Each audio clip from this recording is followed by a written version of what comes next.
Sir जय भीम। और आपका बहुत स्वागत है panthers for publication Nagpur collective. और आप वक्त निकल के वर्धा से यहाँ पे आए, so we are very grateful for you basically. And मुझे याद है कि मैं बहुत बार आपसे बातें करता था और आप अपने बचपन की यादें बताते थे, भूसावल शहर की यादें बता रहे थे। रेल से कई बार मतलब हम गुजरते हैं, एक शहर से गुजरते हैं, लेकिन वो एक नाम हो जाता है हमारे लिए कि भूसावल जंक्शन है या जलगांव जंक्शन है ऐसा। लेकिन जब आप बता रहे थे कि मतलब आपने और आपको मैं मतलब फेसबुक के इससे पहले वर्चुअली हम लोग मतलब पहले जानते थे एक दूसरे को, तो उस वर्चुअल इसमें आप बहुत बार आपके फेसबुक पे आप भूसावल शहर के आजू बाजू में जो अंग्रेज लोग होते थे जिन्होंने बहुत अच्छा डॉक्यूमेंटेशन किया, उनकी कभी कभी उनकी कब्र का फोटो भी आप डालते थे। मुझे याद है आप भूसावल शहर में हमारे लोगों की जो बस्तियाँ होती थी उसके बारे में आप डालते थे। और एक हम लोग जैसे, और आप आंदोलन को आपने बस्ती से देखा है, आप बचपन से देखा है, जब हमको भी ज़्यादा कुछ समझता भी नहीं।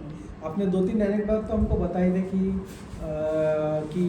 मतलब बहुत बचपन के कि हमारे बड़े लीडरों ने आपको मतलब गोदी में लिया, इस तरह की बहुत सारी चीज़ें। लेकिन हम सभी एक समाज जो कहानियों के बिना, लिखित या स्पोकन या बोली मतलब इसके मतलब कहानियों के बिना जो हम फल फूल नहीं पाते थे, मतलब जो साहित्य, और हमारा बहुत सारा साहित्य मौखिक ही रहा है क्योंकि एक्सेस नहीं था, तो अभी लोग पढ़ने लगे। तो आपने जिस तरह से वो बताते थे हमें, मतलब जिस तरह से आप लिखते भी थे कभी फेसबुक पे, so it was an incredible piece of literature. मुझे ऐसा लगता था कि एक छोटा किस्सा आपने बताया और एक पूरी किताब किसी ने पढ़ लिया। तो मुझे ऐसा लगा कि वो शब्दों में जो कहे जाते हैं, जिन शब्दों के पीछे एक आंदोलन की पार्श्वभूमि होती है, एक जुनून होता है, कुछ जानने का एक जज्बा होता है, वो शब्द मतलब कम या ज़्यादा में नहीं मापे जा सकते हैं। वो शब्द आप मतलब किस बुनियाद पे बात कर रहे हैं, आपका अनुभव क्या है। तो आप ये सारी चीज़ आपके वो छोटे शब्दों में या हमारे जो वैयक्तिक जो हम बातें करते थे उसमें तो आई थी। तो आप बता सकते हैं मतलब लोग जैसे अभी बहुत यंग पीढ़ी के लोग भी यहाँ पे है और मतलब हम लोग अक्रॉस डिफरेंट स्पेसेस से आए, तो आप बता सकते हैं मतलब आपके बचपन के बारे में, भूसावल के बारे में, और बाबा साहेब का जो ये कैसे आपको मतलब जी। आप थोड़ा बताइए। निश्चित रूप से सबसे पहले तो धन्यवाद पैंथर्स फॉर पब्लिकेशन नागपुर का, कलेक्टिव्स का। और ये जगह पर जब मैं आया हूँ तो आते ही मुझे लगा कि वाकई में इन किस्सों के लिए एक जगह चाहिए थी, खास करके अम्बेडकरी बौद्ध जीवन के किस्सों के लिए एक जगह कौन सी हो सकती है।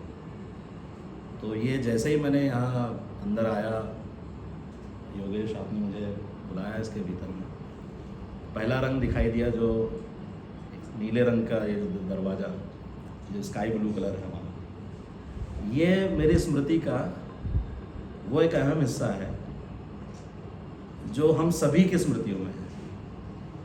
यहाँ उपस्थित सभी, आप देखिए, मुझे तो बहुत अच्छा लगा, मंगेश भाई को मैंने देखा यहाँ आकर के और उनसे कई वर्षों से मिलने की इच्छा थी, वो भी आज पूरी हो रही है। देखिए, भुसावल जैसे कई शहर पूरे भारत में, ये शहर अपने आप में, इन शहरों में एक इतिहास छुपा हुआ है और वो अम्बेडकरी बौद्ध आंदोलनों का इतिहास है। रेलवे से जुड़े रहने के कारण भुसावल का अपना एक महत्व, रेलवे का जंक्शन है भुसावल। मुंबई से ठाणे तक जब रेलवे चली और ठाणे के बाद पूरे देश भर में जो विस्तार हुआ रेलवे का, उसका मुख्य केंद्र था भुसावल, क्योंकि भुसावल से ट्रेनें हर जगह जाती हैं पूरे देश भर में। आपको अगर कहीं जाना हो तो आप भुसावल से आपके लिए सारे रास्ते खुलते हैं, चाहे आप दिल्ली चले जाइए या मुंबई जाइए, इस तरफ नागपुर, भुसावल के बाद, यानी मुंबई और नागपुर के बीच का एक महत्वपूर्ण केंद्र भुसावल जंक्शन। आपने कभी भी उस समय की 90s की यात्राएं अगर ट्रेन में की होगी तो आपने देखा होगा कि नागपुर से भुसावल तक की अगर आपने यात्रा की होगी तो आपको जब दशहरे का अशोक विजयादशमी का समय है उसमें आपको एक चीज़ दिखाई देगी हर स्टेशन पर, हर जंक्शन पर दसरा लिखा हुआ होता था।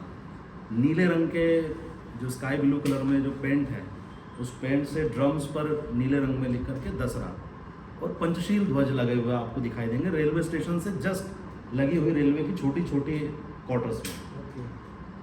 और ये सारी नागपुर से लेकर मुंबई तक के छोटे छोटे रेलवे स्टेशन में ये सारी हमारी अपनी यानी अम्बेडकर आंदोलन के लोगों की, अम्बेडकराइट बुद्धिस्टों की ये छोटी छोटी कॉलोनीज थी जो रेलवे में आए थे। भुसावल मैंने कहा ना कि आपने भी कहा जैसे सब हम लोग देख रहे हैं भुसावल का यानी हम जब 1956 की बात करें 14 अक्टूबर 1956 की तो उसके पूर्व इंडिपेंडेंस लेबर पार्टी एक महत्वपूर्ण एरा है। बाबा साहब अम्बेडकर ने स्वतंत्र मजदूर पार्टी की स्थापना की और स्वतंत्र मजदूर पार्टी का जो पहला अधिवेशन मनमाड़ में होता है क्योंकि भुसावल के बाद जस्ट एक और जंक्शन है मनमाड़ जंक्शन। तो इंडिपेंडेंस लेबर पार्टी से जुड़े हुए हमारे जितने भी उस समय के रेलवे के मजदूर थे क्योंकि इस देश का जो मजदूर आंदोलन था जो कहीं ना कहीं कम्युनिस्ट और सोशलिस्ट लोगों के हाथों में था लेकिन वो समाज को या जाति समाज को समझने में उनकी वो दृष्टि काम नहीं आई। तो इंडिपेंडेंस लेबर पार्टी ने वो उस दृष्टि को सामने रखा पहली बात दुनिया में कि केवल इतना ही भेद नहीं है। आप देखिए कि मनमाड़ के उस अधिवेशन के बाद क्योंकि मनमाड़ अधिवेशन में रेलवेज गैंगमैन और ट्रैकमैन ये बहुतायत रूप से शामिल थे। बाबा साहब मराठी में उसको कहते थे मनमाड़ भुसावल को कि गंगा जली है आंदोलन के लिए क्योंकि यहाँ से 1 आना 2 आना 10 आना इस तरह से पैसे जमा होते थे आंदोलन के लिए। और रेलवे गैंगमैन में मेरे दादा भगा दगड़ू महार उनका जो ऑफिशियल रिकॉर्ड था उसमें मुझे जब मिला तो भगा दगड़ू महार तो इस तरह से था उनका नाम। हम लोगों का सरनेम सपकाड़े है भुसावल में।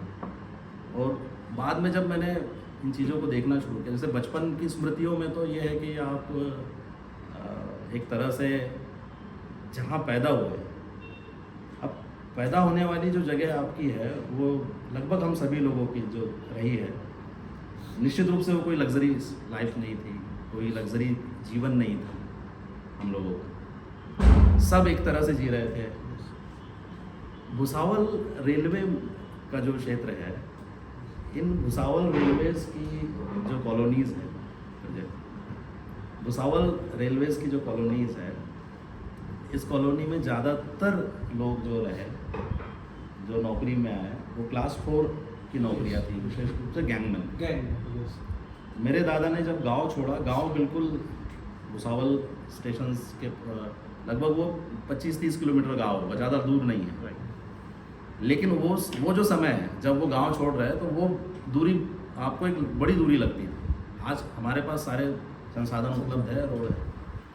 उन्होंने गांव छोड़ा और वो रेलवे में गैंगमैन बन गए अपनी खेती छोड़ क्योंकि महार वतन जिस तरह से खालसा किया गया और वो बहुत अच्छी बात थी।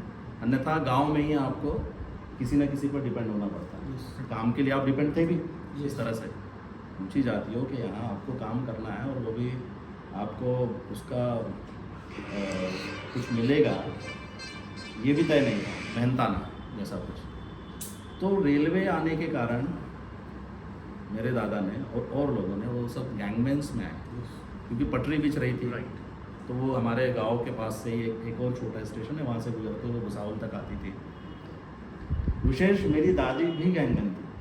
बड़ी बात यानी दोनों जो है दादा दादी भगा दगड़ू सपकाड़े और सकुबाई सपकाड़े तो ये दोनों रेलवे में गैंगमैन और ट्रैकमैन दोनों।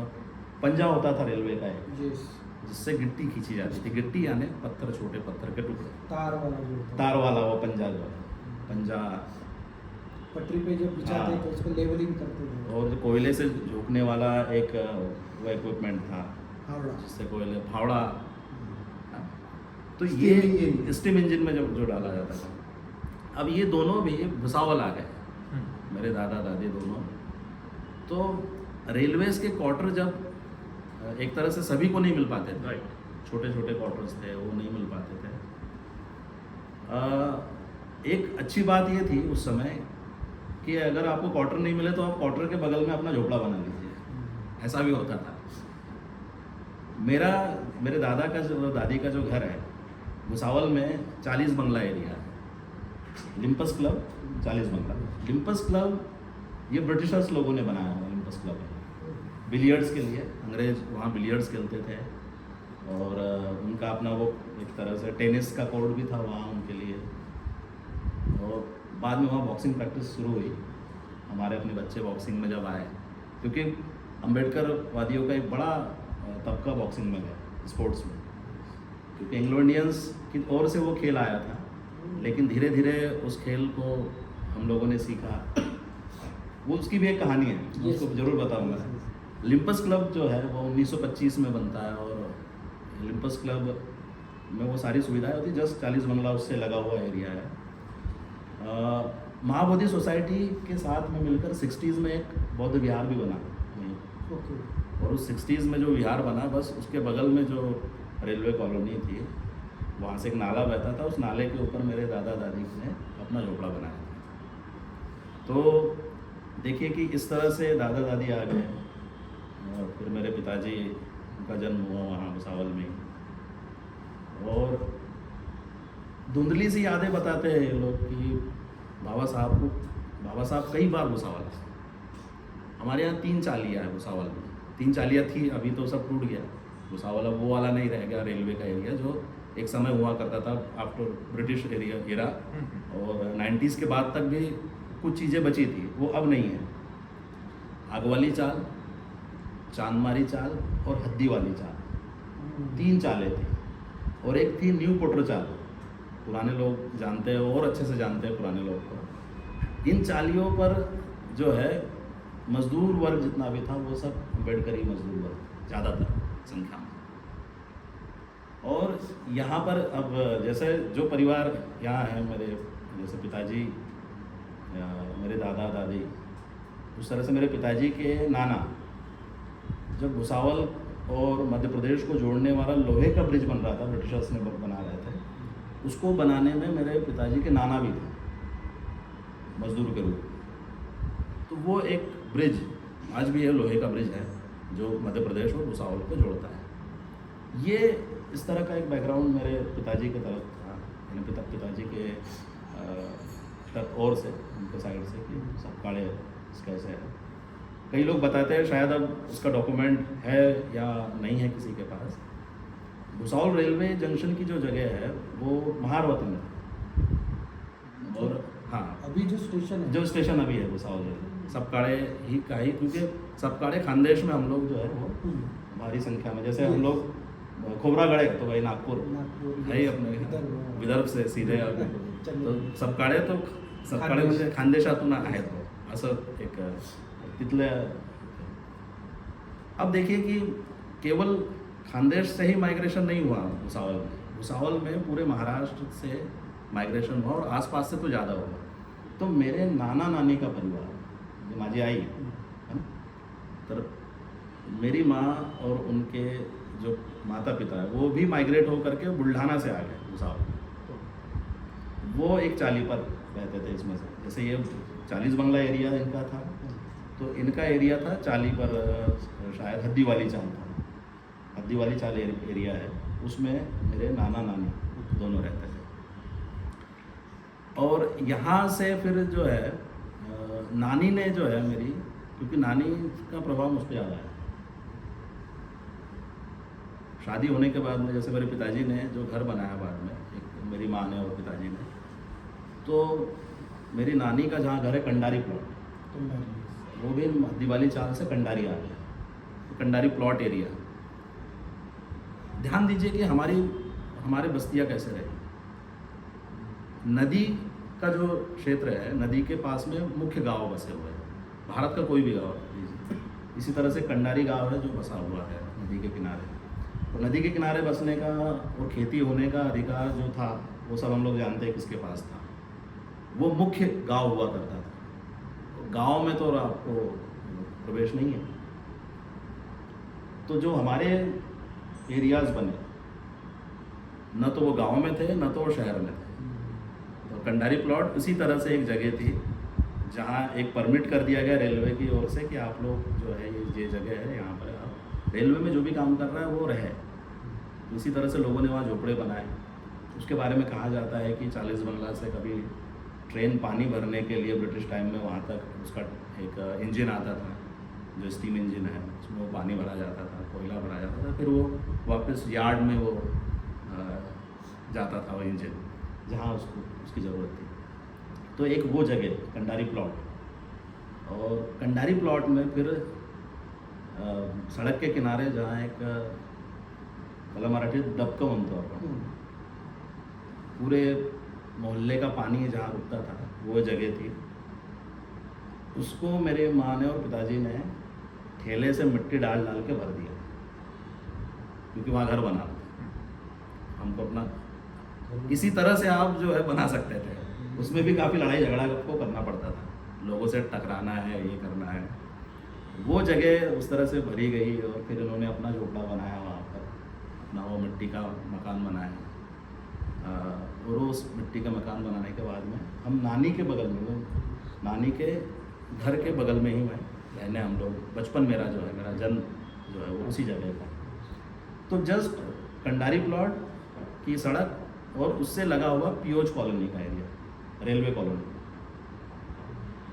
तो आप में देखिए कि एक सड़क है, एक और एक तरफ आपकी झुग्गी बस्ती है, और दूसरी तरफ ठीक रेलवे कॉलोनीज़ है जो बिल्डिंग्स है। उस समय पर 90s में आप जब 2 तल्ले की बिल्डिंग को भी देखते हैं तो लगता था कितनी बड़ी बिल्डिंग है।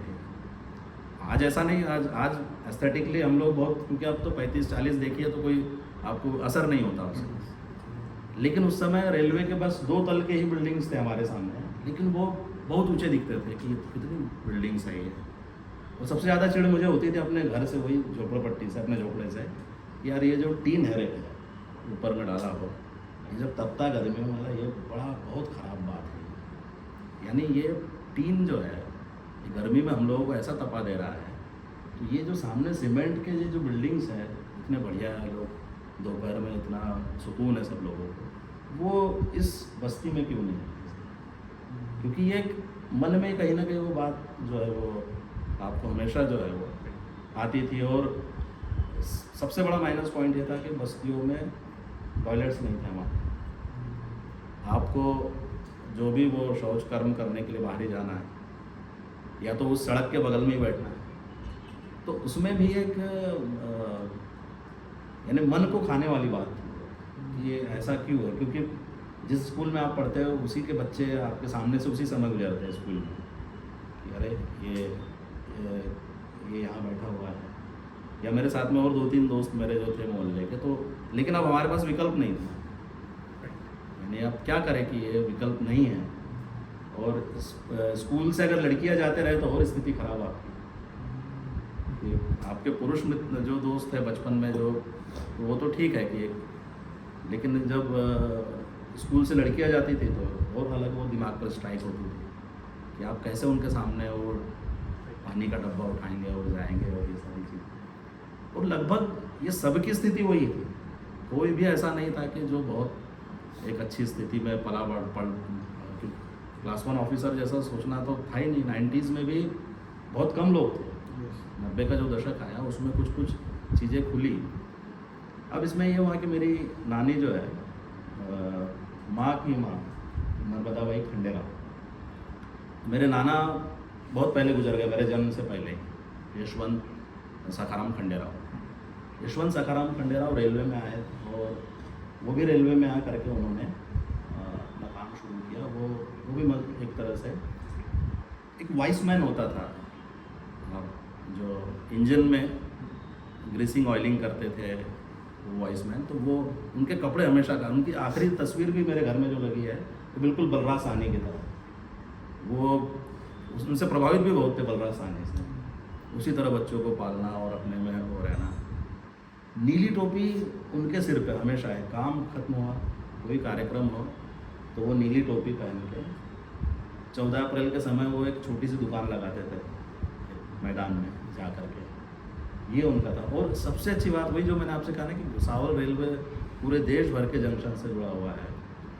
आगरा की सभा या कानपुर की सभा मेरे नाना ने अटेंड की उस समय पे, आरपीआई की जो सभाएं होती थी, या दिल्ली जाना होता था, पास था ही, और पास भी वो बराबर एक रूट का रखते थे अपने पास। और संभव तो मेरी जो एक मौसी है वो उसको साथ में ले गए थे। वो कहानी उसने मुझसे बताया, मेरी मौसी ने, कि मैं तुमको सुनाऊंगी, बोले वो हम लोग आगरा कैसे गए, क्या था। तो ये आप यानी मैं अब जब इन बातों को देखता हूँ, समझता हूँ, तो मुझे लगता है कि लोगों ने कई यात्राएं की है, आंदोलन को बहुत करीब से देखा है, जिया है। समस्या ये रही कि लिखने वाला उन चीज़ों को, जैसे हम पर भी ये जिम्मेवारी है कि उसको लिखा जाए, लाया जाए। लेकिन स्मृतियों के माध्यम से भी यदि हम चर्चा करते हैं तो वो चीज़ें आती ही आती है, वो जीवित रहती है। अब नाना का तो एक विशेष था कि वो नीली टोपी उनके सिर पर, वो आखिरी में भी नीली टोपी पर ही उस तरह से हो गए। मेरी नानी जो है सुबह उठ करके वंदना बोलती, बुद्ध वंदना हो, एकदम कंपलसरी था। पीपल का पेड़ था हमारे घर में, नानी के घर में, उस पीपल के पेड़ के नीचे वो मुझको सुबह लेकर के बैठती थी और वो वंदना लेती थी और मुझको बताते असं करायचं, आपण आता ज्याला पंचांग प्रणाम किंवा 3 वेळा भगवान बुद्धांना आपण पंचांग प्रणाम करतो, तर त्या सर्व गोष्टी, यानी वो सारी बातें नानी ने मुझे उस समय पर यानी सिखाना शुरू किया बचपन से। तो एक तरह से वो नानी का प्रभाव जो रहा पूरी तरह से वो आता चला गया, बहुत कम उम्र में, बचपन से। इसलिए मुझे लगता है कि मेरा जो जन्म है वो अब यानी एक एरा था जब हम अस्पृश्य कह रहे थे आंदोलन में, दलित कह रहे थे, लेकिन मेरा जन्म तो एक बौद्ध के रूप में हुआ। परिस्थितियाँ वही थी, लेकिन मुझे जब भी अब मुझे लगता है कि आकलन करूँ उसका, तो मुझे लगता है कि नहीं, मेरा जन्म तो बौद्ध के रूप में हुआ। मुझे वो संस्कार मेरी नानी ने दिए, और सबसे विशेष बात कि नानी से वो संस्कार आते आते मेरी माँ जो प्रमिलाबाई सपकाळ है, तो वो हमेशा वो बिहार जाती, हर रविवार को बिहार होता था। और बिहार में उसमें भी नागपुर वाले जितने लोग हैं, नागपुर से जो माइग्रेटेड थे, ज़्यादातर लोग क्लास 2 में, क्लास 1 और क्लास 2 में और क्लास 3 में नागपुर के अपने अधिकारी और वो सारे लोग थे। उसी में गणवीर साहब आए थे, रत्नाकर गणवीर साहब। और रत्नाकर गणवीर साहब ने जो पहला वर्ष के भारत मुक्त नायक जो निकला, तो वो भुसावल से उसकी वो सारी नासिक में उन्होंने खोजी थी, लेकिन भुसावल में भी उसके कई रेफरेंसेस मिले और उन्होंने वहाँ पर उसकी शुरुआत उस तरह से की। तो भुसावल वाला नागपुर के जो परिवार थे, बौद्ध परिवार, उनसे मेरी माँ का काफ़ी निकट संबंध रहा। लोखंडे थे, लोखंडे गार्ड थे हमारे, अभी तो है लोखंडे मामा, अभी नागपुर में ही है, कामठी में रहते हैं, सुरेश लोखंडे। तो ये परिवार, नागपुर के परिवारों से वो माँ का इंटरेक्शन, फिर वो बुद्धिज़्म को किस तरह से सब लोग एक बिहार में आकर के मिल रहे। तो खानदेश, बुल्ढाना, नागपुर, ये सारे जगह के, इतने जगह से लोग, और कुछ उत्तर भारत और मध्य प्रदेश से कुछ एक परिवार वो हमारे साथ में। तो ये एक बड़ी बात थी उस जगह पर कि सब एक साथ आ रहे हैं और एक संस्कार और इस आंदोलन को लोग जी रहे हैं, एक तरह से ये हो रहा था। अब कई तरह से आप डिस्ट्रैक्ट भी होते हैं, कई दिशाओं में जाते हैं। ये तो आप जब पैदा हुए तो आपको एक वातावरण मिला घर का और ये सारी चीज़ें। स्कूलिंग मेरी बड़ी इंटरेस्टिंग रही। मैं हिंदी मीडियम का स्टूडेंट था बचपन से, यानी बालक मंदिर यानी जिसको हम किंडरगार्टन कहते हैं अंग्रेजी में।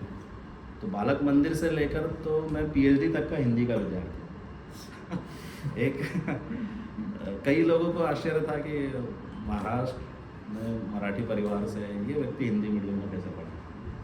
ये मुझे भी एक पहली बार हिंदी साहित्य में एक हाँ, तो भुसावल में हिंदी सेवा मंडल ओके, एक बड़ी संस्था है, लाल बहादुर शास्त्री के हाथों उसका उद्घाटन हुआ था। उसका स्कूल है छात्र स्मृति भवन, लिम्पस क्लब में। ओके, यही जो लिम्पस क्लब मैंने आपको बताया था ना, 40 बंगला एरिया, यस, तो और लिम्पस क्लब वही जो ब्रिटिश एरा में 1925 में बनाया गया। लिम्पस क्लब से लगी हुई वो जगह थी, वहाँ हिंदी माइनॉरिटीज़ को जगह दी गई थी स्कूलिंग के लिए। तो मेरा इंग्लिश मीडियम में एडमिशन नहीं हुआ। माँ ले गई थी कि इंग्लिश मीडियम में पढ़ाऊँगी, तो शिशु विहार होता था उनका सेंट्रल स्कूल का। तो वो शिशु विहार में उन्होंने कहा कि इसके पिताजी रेलवे में है क्या, तो उन्होंने कहा नहीं, रेलवे में नहीं होगा, एडमिशन नहीं हो सकता, क्योंकि प्रायोरिटीज़ जो होती है वो रेल्वे उनकी उस तरह की प्रायोरिटी थी। हम लोग नहीं, मतलब 8:30 जायचं आहे, मग मैंने चल आता एक railway north colony Marathi school है, वो स्कूल इस स्कूल के पीछे थी। तो नॉर्थ कॉलोनी में एडमिशन फुल हो गए मराठी में। मैंने कहा नाही, मला शाळेत जायचंच आहे ना, आता मी म्हणजे माझी आई सांगते की माँ मुझसे कहती है कि तुमने जिद ऐसी किया कि स्कूल जाना ही है। फिर मेरी बहन है ललिता सुरवाड़े, ललिता खंडेराव, यानी माँ मेरी बहन, अभी मुंबई में है वो। तो ललिता ताई ने और मेरी माँ ने कहा कि अब ये स्कूल ही जाना चाहता तो क्या करना है। तो मेरे बचपन के दोस्त थे 2 लोग, भवानी शर्मा, दीपा शर्मा, यानी बहुत हम तीनों इतने घुल मिल गए थे कि फिर वो बाद में हम लोगों को अलग करना मुश्किल हो गया, लोगों के लिए भी कि ये कौन है। वहाँ से फिर जो कई तरह का एक होता ना कि कन्फ्यूज़न पैदा हो गया मेरे बारे में। तो यानी आप देखिए कि हिंदी स्कूल में उनकी जो मम्मी है, हमारी चाची पुष्पा शर्मा, उन्होंने कहा कि ऐसा है, जिद कर रहा ना ललिता प्रमिला, तो इसको हिंदी में डाल दो। बोला यहाँ तो खाली है सब जगह, तो हिंदी मीडियम में इसको, और मैं हिंदी मीडियम में मेरा दाखिला हो गया। तो दीपा, भवानी और ऐसे कई बच्चे जो थे अलग अलग स्टेट से, जो रेलवे में आए हुए लोग थे, उसमें मध्य प्रदेश से लोग थे, उत्तर प्रदेश से थे, बिहार का एक हाथ परिवार था, और मैं उनके बीच में फिर वो हिंदी मीडियम में मेरा जाना हो गया। और हिंदी मीडियम की पढ़ाई के साथ एक संस्कार वो अलग हिंदी का जो है वो मुझ पर होता चला गया धीरे धीरे। हिंदी में जो है जैसे गणित और विज्ञान का मैं अच्छा विद्यार्थी नहीं था।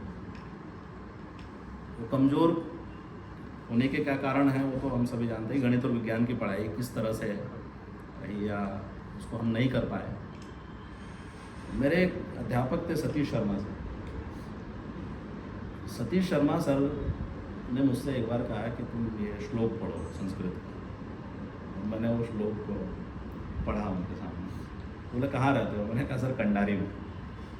कंडारी में रहते हो? मैंने हाँ।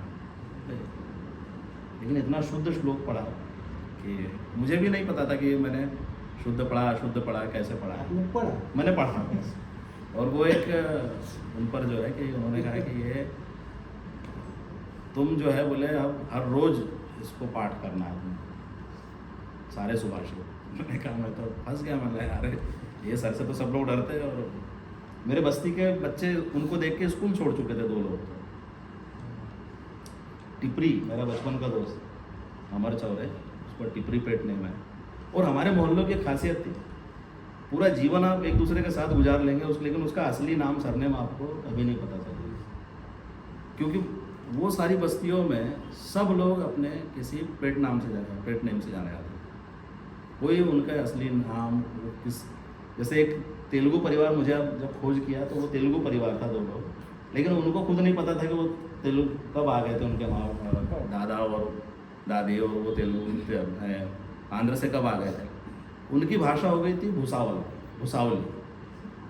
वो पूरी तरह से अपने उस सब से कट करके एक हमारी अपनी भाषा है कंडारी में जो भाषा हम बोल रहे हैं, एक हिंदी इस तरह से बोलते थे। इसीलिए सतीश शर्मा सर को आश्चर्य हुआ कि कंडारी की जो भाषा है वो तो एक अलग ही भाषा है, ना हिंदी है ना मराठी है ना अंग्रेजी है, वो भाषा ही कुछ अलग थी। मतलब वो हर कल्चर का अमलगमेशन था। हाँ, और वहाँ के लोगों ने अपनी भाषा बनाई। अपनी भाषा बनाई उसमें।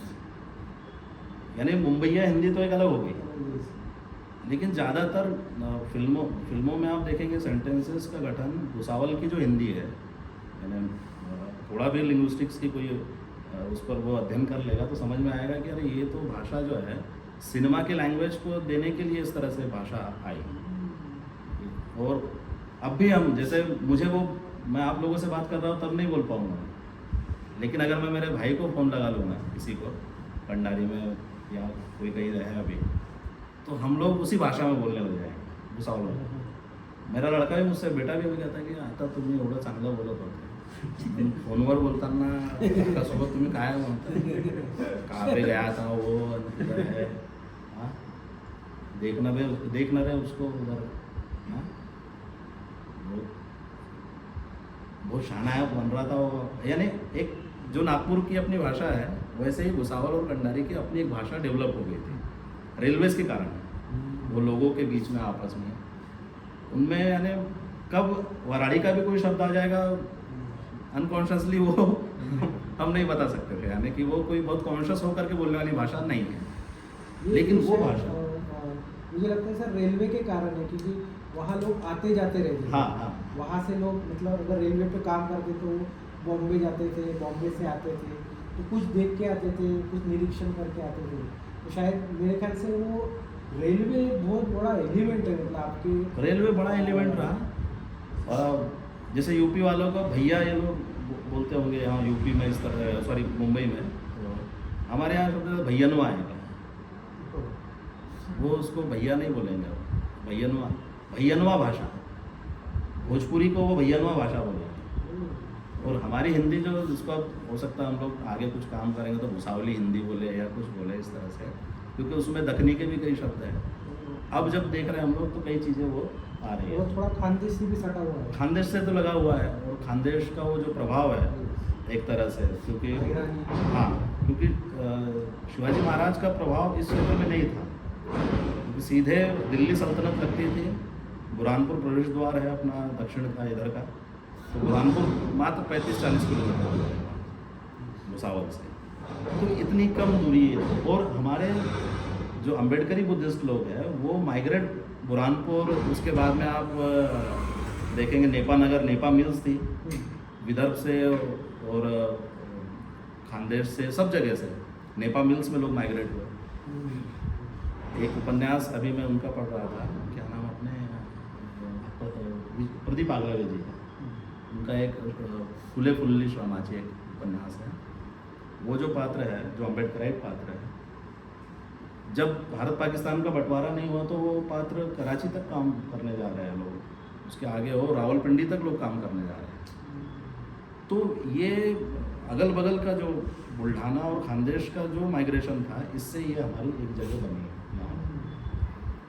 90s में ही क्या होता है कि आप देखिए कि जो बदलाव है, ड्रास्टिक चेंज है पुराने, यानी बाबा साहब के पूरे आंदोलन का एक, क्योंकि देखिए 60s की एक पीढ़ी थी हमारे पास, जिसमें मेरे नाना नानी दादा दादी है, जिन्होंने बुद्धिज़्म स्वीकार किया, प्रत्यक्ष रूप से स्वीकार किया इन लोगों ने उस एरा में रहते हुए, और जो बदलाव फिर आया वहाँ से बुद्धिज़्म के, इसका हमें समाज में वो भी करना पड़ा एक तरह से, क्योंकि आपने तुरंत छोड़ दिया था हिंदू धर्म, और हिंदू धर्म छोड़ने के बाद आपको इसी सोसाइटी में रहना, इसी समाज में रहना, और उसमें भी बहुतायत हिंदू ही है आपके अगल बगल में।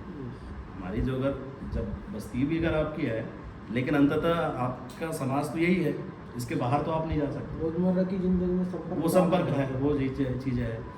और फिर ये सांस्कृतिक, जिसको हम क्लैश कह रहे हैं, सांस्कृतिक एक दूसरे के साथ में टकराहट कह रहे हैं, वो भी वहीं से शुरू होती है।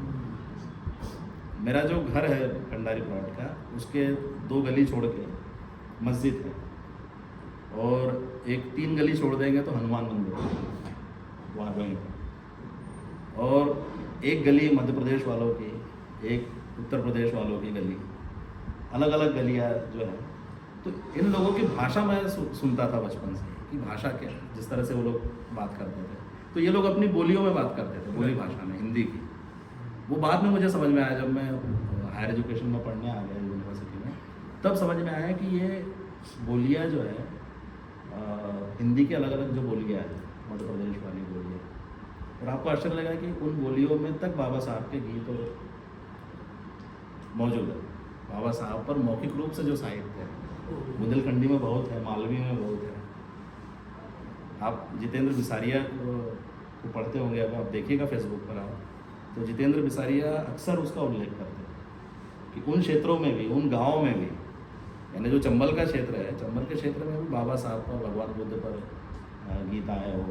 तो मैं ये देख रहा था कि मध्य प्रदेश और उत्तर प्रदेश से जिनका माइग्रेशन हुआ है वे लोग कौन हैं? तो वे ज़्यादातर लोग तो शेड्यूल ट्राइब ही थे।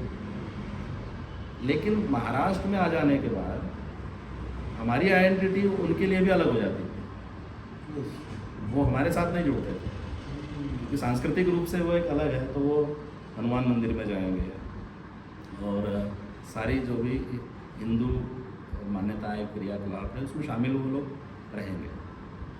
पॉलिटिकल क्लैश भी यहाँ हुआ क्योंकि यही मॉब बाद में डाइवर्ट होता था शिवसेना की तरफ, है ना, या फिर कांग्रेस को ही वो ये करता था। अब हमारी आइडेंटिटी इसमें बिल्कुल अलग रही। 90s में तो और वो उभर गई थी। RPI का मतलब हो गया था, अब हमको जाना लगा कि जय भीम वाला है। हमारे घर गिन सकते थे लोग 14 अप्रैल में कि जिस घर पे नीला झंडा लगा हुआ है कितने जय भीम लोग रहते हैं यहाँ पर। रेलवे के आप एक बिल्डिंग पे खड़े होकर के देख सकते थे कि हाँ कितने जय भीम यहाँ रहते हैं जिस पे नीला झंडा लगा हुआ है। तो ये काउंटिंग भी आपकी हो जाती थी उससे, मतलब उस तरह से। यानी तब कोई टेक्नोलॉजी नहीं थी, आपका झंडा आपका प्रतीक है, उस परिवार में कितने लोग हैं वो बराबर ग्राम पंचायत या नगर परिषद वोट के लिए वो लोग काउंट कर लेते थे। ये एक बात थी उसमें। और जो सांस्कृतिक क्लैश है, जैसा मेरी नानी ने बहुत अच्छा मार्ग दिखाया लेकिन जिससे मुझे कभी वो समस्या नहीं। यही जो हम कह रहे थे ना कि सांस्कृतिक टकराहट वाली बात, धार्मिक सांस्कृतिक टकराहट वाली बात, क्योंकि हमारे अपने सिद्धांत, अपने नियम जो बाबा साहब ने दिए वो तो हमें पता है, उसको हमने आत्मसात कर लिया है। लेकिन एक भारतीय समाज है जिसके बीच में आपको रहना है। नानीला आजीला विचारायचं की ते इकडे दुर्गादेवी बसत आहे, जाय म्हणून बघ, पाहायचं ना, इन्वॉल्व राहायचं, बघायचं ते काय आहे। यानी उसने मुझको एक क्रिटिकल इंसाइडर बनाया कि आप देखो, भागना नहीं है सब चीज़ से। फिर मैंने पूछा की मला तिकडे पेंटिंग करायची आहे, ते दुर्गादेवीचं जे असतं ना हे पहाड आणि ते बनवायचं आहे मैंने तेही बनव, तुला काय वाटतं म्हणजे, क्योंकि वो भीतर से अब आप अपने आप को कहाँ दिखाएंगे। आर्ट जो प्रेजेंट करना है तो आप कहाँ दिखाएंगे, कहाँ करेंगे। मेरे भाई जो है मामा के लड़के प्रदीप खंडेराव, वो बहुत अच्छे आर्टिस्ट थे। वो इतने अच्छे आर्टिस्ट अभी भी है वो, लेकिन उन्हें वो काम बंद कर दिया क्योंकि पेंटिंग्स बंद हो गई। क्योंकि बाबा साहब के हम लोग ऑयल पेंट में वो बनाते थे बड़े फोटोज। जो शुरुआती इमेजरी हमने देखी है तो वो मतलब वैसी ही आर्टिस्ट लोग बस आई है, उस तरह से डिजिटल के काफ़ी कोई। और वो मैं उसके साथ साथ जाता था, वो जहाँ पर भी उस तरह की चीज़ करने जाता था तो मैं वो देखता था। तो अब उसके पास अगर ऑर्डर आया कि उसे किसी देवी देवता का चित्र बनाना है तो वो भी करने जाता था, क्योंकि अब वो it is a part of work, यानी क्या कहते हैं उसको, अपनी आजीविका के लिए आपको ये आप वो नहीं कर सकते थे वहाँ पर कि नहीं मैं उसमें। कुछ लोग थे, कुछ एक दो आर्टिस्ट जिन्होंने ऐसा नहीं किया, वो उंगली पे गिनने इतने आर्टिस्ट थे, लेकिन फिर उनकी स्थिति बहुत, आप जानते हैं कि क्या हुआ। तो पार्टिसिपेटरी कि आपके बगल में क्या हो रहा है, सोसाइटी में क्या हो रहा है, समाज में क्या हो रहा है। नानी ने कहा कि इसको देखना है, इससे भागना नहीं है, इसको समझना भी है। तो ये सब मैंने उनके बीच में रहते हुए जो है कि वो सारी क्या क्या चीज़ें हैं। और मोहल्ले का वातावरण, मोहल्ले में आपको सबके साथ में रह करके कुछ करना है। बल्कि ये था कि हनुमान जयंती वाले लोग बोलते थे कि पढ़ा लिखा तो हमारे यहाँ संदीप सपकाड़े ही है, हिसाब बनाओ बोले। और यार बोले ये किसी को बोलता तो झगड़ा भी नहीं होता, बोले पैसे मिल जाते तुरंत। तो ये भी था कि हाँ हमारे बगल में शंकर बार से बॉक्सर, रेलवे में उसमें बॉक्सिंग उनका पैतृक एक तरह से हो रहा है। बाहर से फैमिली का, बिल्कुल बगल में ही घर है, आज भी है। तो मांगीलाल डब्बूदास बॉक्सिंग स्कूल उनकी, वो मैं बॉक्सिंग की बात बता रहा था आपको। तो पहले वो क्लब जो है लिम्पस क्लब में शिफ्ट होने से पहले वो कंडारी में चलता था, हमारी गलियों में। रोज़ सुबह लोग ये उठ जाते थे सब लोग, और मांगीलाल नाना जो है वो मोटे रस से पानी निकालने वाले, उससे स्कीपिंग करते थे पहले। नीम के पेड़ से किड बैग्स लटकाए हुए होते थे, और बॉक्सिंग की प्रॉपर प्रैक्टिस होती थी उस समय। हालांकि उस समय शूज़ नहीं थे किसी को। मैंने अपने भाइयों को देखा कि वो लोग सब बॉक्सिंग की उस तरह से प्रैक्टिस करते थे। मेरे छोटे मामा रत्नाकर खंडेराव, वो पहलवानी में उनका वो था, तो हनुमान मंदिर से लग के एक अखाड़ा होता था आम दंगल। आम दंगल में वो मुख्य रूप से वो होते थे उसमें, और उसमें हमारे कार्यकर्ता भी होते थे। कुश्ती वाला जो कुश्ती की जो जगह है अखाड़े की, उसमें कोई जाति धर्म और उस तरह की बात, क्योंकि वहाँ कुश्ती है और किस उस्ताद के पट्टे है ये डिपेंड होता था। बस वहाँ पे इतना था कि कुश्ती में किसकी टेक्निक अच्छी है। तो जितने भी हमारे अम्बेडकराइट बुद्धिस्ट लोग थे उनमें से ही अच्छे से पहलवान थे वहाँ निकले हुए। वो पहलवानी लाल मिट्टी की पहलवानी। तो अब उसका अवसर क्या था, तो वो हनुमान जयंती का आपण तर नाही करू शकत ना एखाद्या वेळेस की चला दंगल करूया, कुस्ती ठेवूया, ऐसा कुछ नहीं हो सकता था ओकेजन। वो ग्राम पंचायत की तरफ से वो होता था, और उसमें अपनी भागीदारी, हमारे अपने लोगों की भागीदारी बढ़ चढ़ के होती थी इसके अंदर। तो ये एक स्पोर्ट्स का भी वहाँ से निकलना धीरे धीरे भुसावल से अच्छे स्पोर्ट्स पर्सन निकले। रेलवेज़ में रेलवे का जो कोटा होता था स्पोर्ट्स कोटा, स्पोर्ट्स कोटा में खेलने के लिए भी लोग तैयारी करते थे। आज भी वो जारी है। अभी प्रमाण कम हो गया क्योंकि पोस्ट उस तरह से नहीं रह गए, लेकिन एक समय में रेलवे में बॉक्सिंग हो, फुटबॉल हो, हॉकी हो, कुश्ती हो, ये खेलों में लोग आ गया है। लेकिन हमारा क्रिमिनलाइजेशन सबसे बड़ा है भुसावल, अम्बेडकराइट बुद्धिस्ट वर्ग का, क्योंकि ये सारी चीज़ पॉपुलेशन आप देखेंगे तो 70% था सारी बस्तियों में सब जगह। भुसावल का ये एरिया का मतलब आप यावल नाका से आगे आते हैं तो डीएस ग्राउंड, और डीएस ग्राउंड के बाद में रेलवे हॉस्पिटल, समता नगर, 40 बंगला, कंडारी, ये सारे एरियाज जो है ये अम्बेडकराइट बुद्धिस्टों का गढ़ थे एक समय, और 70% अब वो पॉपुलेशन था। तो एक बात ऐसी हुई कि 90s में आरपीआई के चारों धड़ों का, यानी चारों जो हमारे धड़े थे आरपीआई के, उसके अलग अलग उनकी अपनी पार्टियाँ थी, है ना। आठवले साहब का अपना वो था, का प्रोफेसर कवाड़े सर का अपना एक था, प्रकाश अम्बेडकर बाड़ा साहब का, और उसमें भी देखिए बंटवारा किस तरह का है। दादा साहब गवई, रासू गवई, तो जो पुरानी पीढ़ी के लोग थे, सोफिस्टिकेटेड थे थोड़ा, और थोड़ा इस्टेब्लिशमेंट था कांग्रेस के साथ में, अच्छे परिवार थे, और दादा साहब के साथ में थे, जिनके पास कुछ ना कुछ व्यापार था, कुछ दुकानें थी, अच्छी, यानी एक अच्छा जीवन जिसको कहेंगे इस तरह का, वो हो गया। यूथ्स जो था वो रामदास आठवले के बीच, क्योंकि रामदास आठवले को तो हमने तो 90s में देखा, उसके पहले भी जिन लोगों ने देखा था तो वो हीरोइक सेंस में ही देखा था। वो जब क्या कहते हैं जीन्स का जैकेट वो पहनते थे दलित पैंथर आंदोलन में, वो अपना कुर्ता पहनते थे, तो यूथ्स को उन्होंने उस तरह से भी वो एक डेडिकेटेड थे हर जगह जाने में भुसावल में। लेकिन वो यूथ भी हमारा 90s का भी वो उनसे बहुत प्रभावित था। तो वो यूथ आठवले साहब को फॉलो करता था।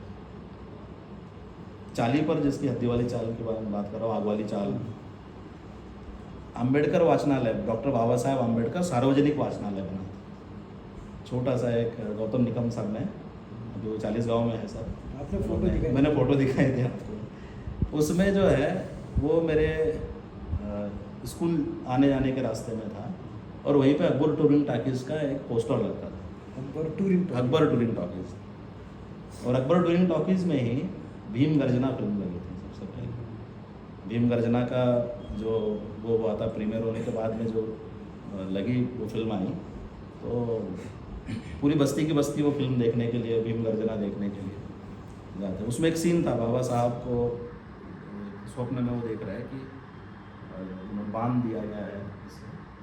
तो सब औरतें मुझे पता है हमारे मोहल्ले की, वो गाली देने लगी विलन को, उसको सब। वो मोहल्ले में जो है कि वो, मैंने मेरे नानी बोला हे खरं नाही आहे, हे पिक्चरच आहे म्हणून ते असे करताय बाबासाहेबाला. म्हटलं नाही, ते पिक्चर आहे. तो पिक्चरमध्ये म्हणजे त्या पडद्यावर आपण बघत, ये रियल नहीं है.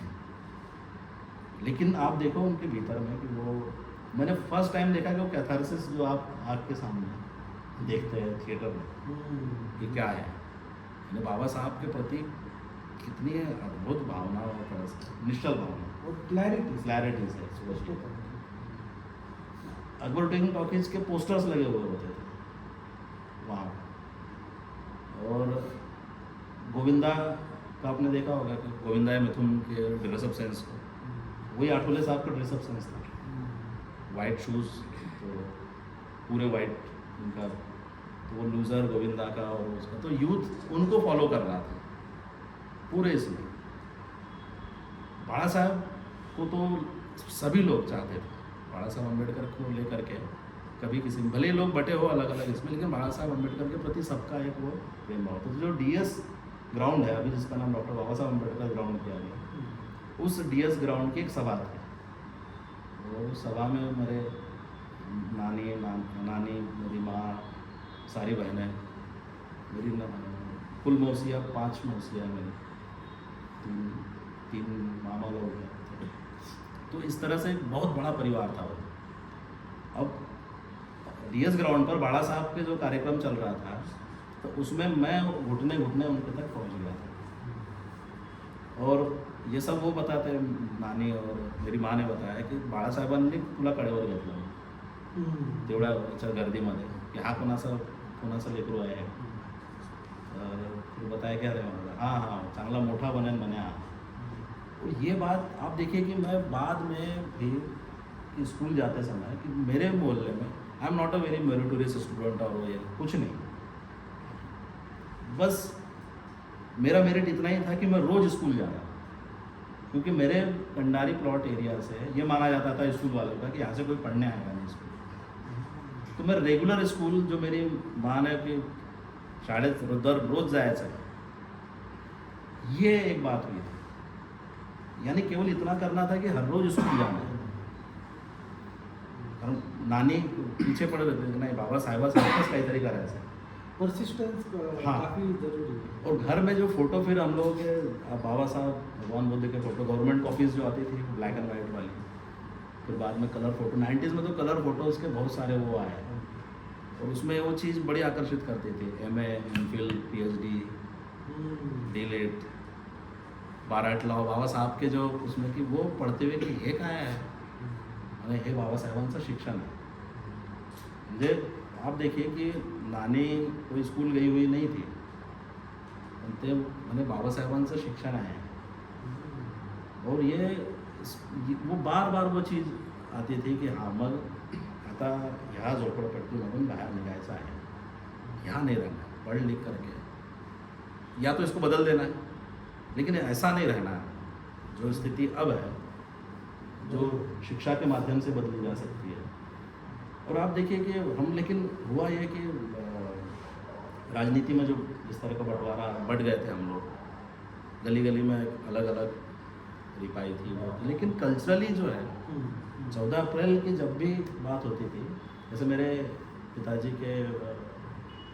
की मौसी जिस हद्दी वाली चाल में रहती थी, न्यू पोटर चाल के लोग बाबा साहब की सभाओं को प्रत्यक्ष अटेंड करते थे. न्यू पोटर चाल, आपने बहिष्कृत भारत में भी उसके वो आए हैं, उदाहरण आए हैं. और जब ये इमारत फंड बना हमारा, इमारत फंड के लिए रेलवे से बहुत लोगों ने उसमें अपना कंट्रीब्यूशन किया, वो भी है. न्यू पोटर चाल से एक 14 अप्रैल के लिए ट्रक निकलता था. वो मेरे एक चाचा थे मिळे, वडिलांचे मावस भाऊ, पिताजी के मौसी के लड़के. तो मला काका तुमच्या 14 अप्रैलला त्या चालीवरून वो 40 से जाना है मला. म्हटलं ठीक. ते घेऊन जायचे घरी 14 अप्रैल. तो ट्रक एवढा सुंदर ट्रक बनवायचे, इतना अच्छा ट्रक वो बनाया जाता था। अब वो ट्रक पूरा साल भर हम देखते चले तो गिट्टी और वो ईटा ढोने वाला ट्रक है, बहुत खतरनाक लगता था ना वो ट्रक, गिट्टी और ईट ढोने वाला ट्रक। अब 14 अप्रैल को ये लोग पूरा उसको धो रहे हैं, और धोने के बाद फिर उसकी एक दो आँख, एकदम नीले रंग की आँख उसको बना करके, और बाबा साहब का बड़ा फोटो उस पर रख करके, और फिर वो पूरा सजाया हुआ ट्रक मिरवणूक के लिए ना, बाबासाहेबांच्या पुतळ्यापर्यंत शहरात, जो शहर में सबसे नगर परिषद का मुख्य पुतला है, वहाँ तक जाने के लिए। अब उस ट्रक के ऊपर जो है बाबा साहब का पेंटिंग वाला फोटो, और मतलब काका, क्योंकि मेरे काका अध्यक्ष है भाई, तो हाँ, सब बच्चों ने नीली पट्टी बांधे सिर को, जय भीम वाले, हाँ, बांध करके आप सब लोग चढ़ जाओ, तुम लोग ऊपर रहेंगे। आणि मग ते तैयारी करने के बाद सब जो है बुद्ध वंदना लेकर के वो ट्रक जो है वो निकलता था भुसावल में 14 अप्रैल के उस जगह पर। लेकिन वो पाँव रखने के लिए जगह नहीं होती, 40 से ट्रक निकल रहा है धीरे धीरे, और उस समय वो मिरवणूक जो है रात भर चलती थी, सुबह तक। उसमें नंबर भी दिए जाते थे कि कौन सी झांकी ज़्यादा सुंदर थी, किसका ट्रक ज़्यादा अच्छा था, उसमें एक नंबर मिलता था और पुरस्कार दिया जाता था। ये सारी चीज़ें जो हर जगह होती है, तो उसी तरह से वहाँ पर भी। लेकिन एक बड़ा जो मुझे दुखद लगा अपने शहर को लेकर के, कि अपराधीकरण जिस तरह से हमारे यूथ्स का हुआ 90s में, क्योंकि पूंजी आ रही थी एक तरफ से, नए मार्केट में नई चीज़ें आ रही थी, तो अम्बेडकराइट यूथ्स को एक तरह से पुलिस ने अपराधीकरण भी किया उस बीच में। जो स्पोर्ट्स में, हाँ, आप सोचिए कि जो बॉक्सिंग में बहुत अच्छा कर सकता था, जो फुटबॉल में बहुत अच्छा कर सकता था, कर ही रहा था, स्टेट के बाद नेशनल खेलना ही है, जिसने नेशनल खेला हुआ है, वो क्रिमिनल बना दिया गया किसी राजनीतिक कारण से। ये बड़ी ख़राब बात थी। और उसमें था कि फिर राइवलरीज आपस में, क्लब्स के बीच में झगड़े, ये सारी चीज़ें एक उस सेंस में आई थी। 90s का सिनेमा भी वैसा आ गया था, और वो सिनेमा और राजनीति दोनों चीज़ें हम लोगों को वैसे उस तरह से प्रभावित कर रही थी। इसीलिए उसमें मरने मारने से भय जैसी कोई बात नहीं थी वो सारे यूथ्स में। मुझे याद है कि शिवसेना के साथ जब एक लड़ाई हुई, तो वो बड़ी भयंकर लड़ाई हुई शिवसेना के साथ। शिवसेना के सारे बोर्ड, जितने भी बोर्ड थे इस तरफ में, वो सारे तोड़ दिए थे लोगों ने, और मोहल्ले के मोहल्ले निकलते थे झुंड में। अगर कोई चीज़ हो जाए, कोई घटनाक्रम हो जाए इस तरह से, तो झुंड के झुंड निकलते थे। मोहल्ले के लिए पानी चाहिए, पानी के लिए आंदोलन कर रहे हैं लोग, क्योंकि बस्ती जिस तरह से थी वो तो अस्त व्यस्त तरीके से बस गई थी बस्ती। पानी के लिए आंदोलन करना, बिजली के लिए, बिजली बहुत लेट आई, बहुत देरी के बाद आई वहाँ पर बिजली, उसके लिए भी आंदोलन करना। यानी कोई बात ऐसी नहीं थी कि बिना संघर्ष के आपको मिल जाएगी। स्कूलिंग में मेरे साथ में ये था कि सतीश शर्मा सर की बात मैं आपको बता रहा था, उन्होंने मुझको राम का रोल दिया। ये उस समय की बात है जब शायद रथ यात्रा चल रही हो। उन्होंने या वो हो चुकी होगी, लेकिन बहुत 90s में जो पूरा ये चल रहा था, उस दौरान में राम के कैरेक्टर के लिए चुनना था, और वो स्कूल में वो ले रहे थे ऑडिशंस उसी तरह से। तो वही मेरा संस्कृत वाला श्लोक पढ़ा हुआ, मैं भाषा कुछ पढ़ने में ठीक बोल रहा था, तो सर ने आप पीछे से सब काड़े सामने आ बोले, तो इधर हाँ राम ये है। हाँ, और उसमें लोगों को शौक लग गया कि सब काड़े को राम कैसे क्या बना दिया सतीश शर्मा ने।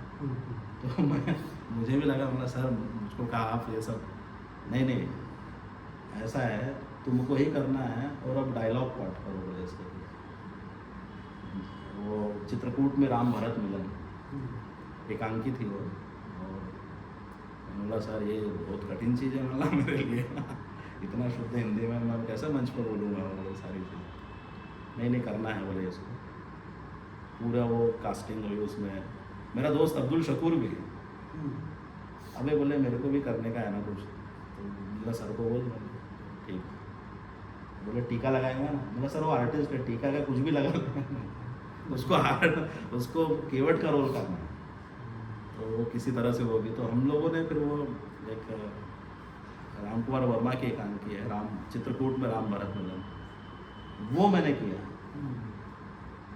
अच्छा, वातावरण ऐसा हो गया, मेरा भाई तो परेशान, मामा का लड़का संजय खंडेराव, बोले क्या करते हैं, बोले साढ़े बात मैंने तो ये करा था। अरे उसने पूछा कि कैसा का है सर, बोला नहीं सतीश शर्मा सर आए, सतीश शर्मा सर ने मुझे दिया मिला वो, क्योंकि वहाँ रेलवे में जो जितने ब्राह्मण परिवार थे उनमें एक शॉकिंग न्यूज़ गई थी कि भाई राम के लिए संदीप सपकाड़े को सतीश शर्मा ने कैसे चुना,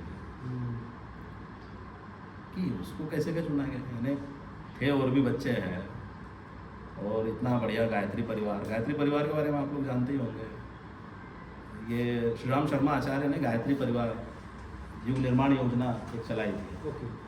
तो देखिए कि उसी समय त्रिलोक्य बौद्ध सभा का काम भी शुरू हुआ था हमारे TBMS, तब त्रिलोक्य था, त्रिरत्न हम लोग बोलते थे। ये दोनों के नोटिसेस हमारे स्कूल के बोर्ड पर लगते थे, गायत्री परिवार का भी और त्रिरत्न का भी। तो त्रिरत्न का इसलिए क्योंकि हमारे उप प्राचार्य थे सोनोने सर, और सोनोने सर के परिवार का भी अम्बेडकरी आंदोलन में बड़ा योगदान है। तो सोनोने सर ने कहा कि आप गायत्री परिवार से संस्कारित कर रहे हो बच्चों को, तो मैं भी TBMS का हमारा एक वो है ध्यान वाला उसका। तो इस तरह से ये चीज़ें थी, बैलेंस थी, लेकिन टकराहट नहीं थी कि आप गायत्री परिवार का अगर कार्यक्रम है तो ये बिल्कुल इन्वाइट कीजिए बच्चों को, हम आपत्ति नहीं है। लेकिन ये TBMS है, इसको भी देखिए क्या है। तो इस तरह से वो दोनों चीज़ें नोटिस बोर्ड में होती थी।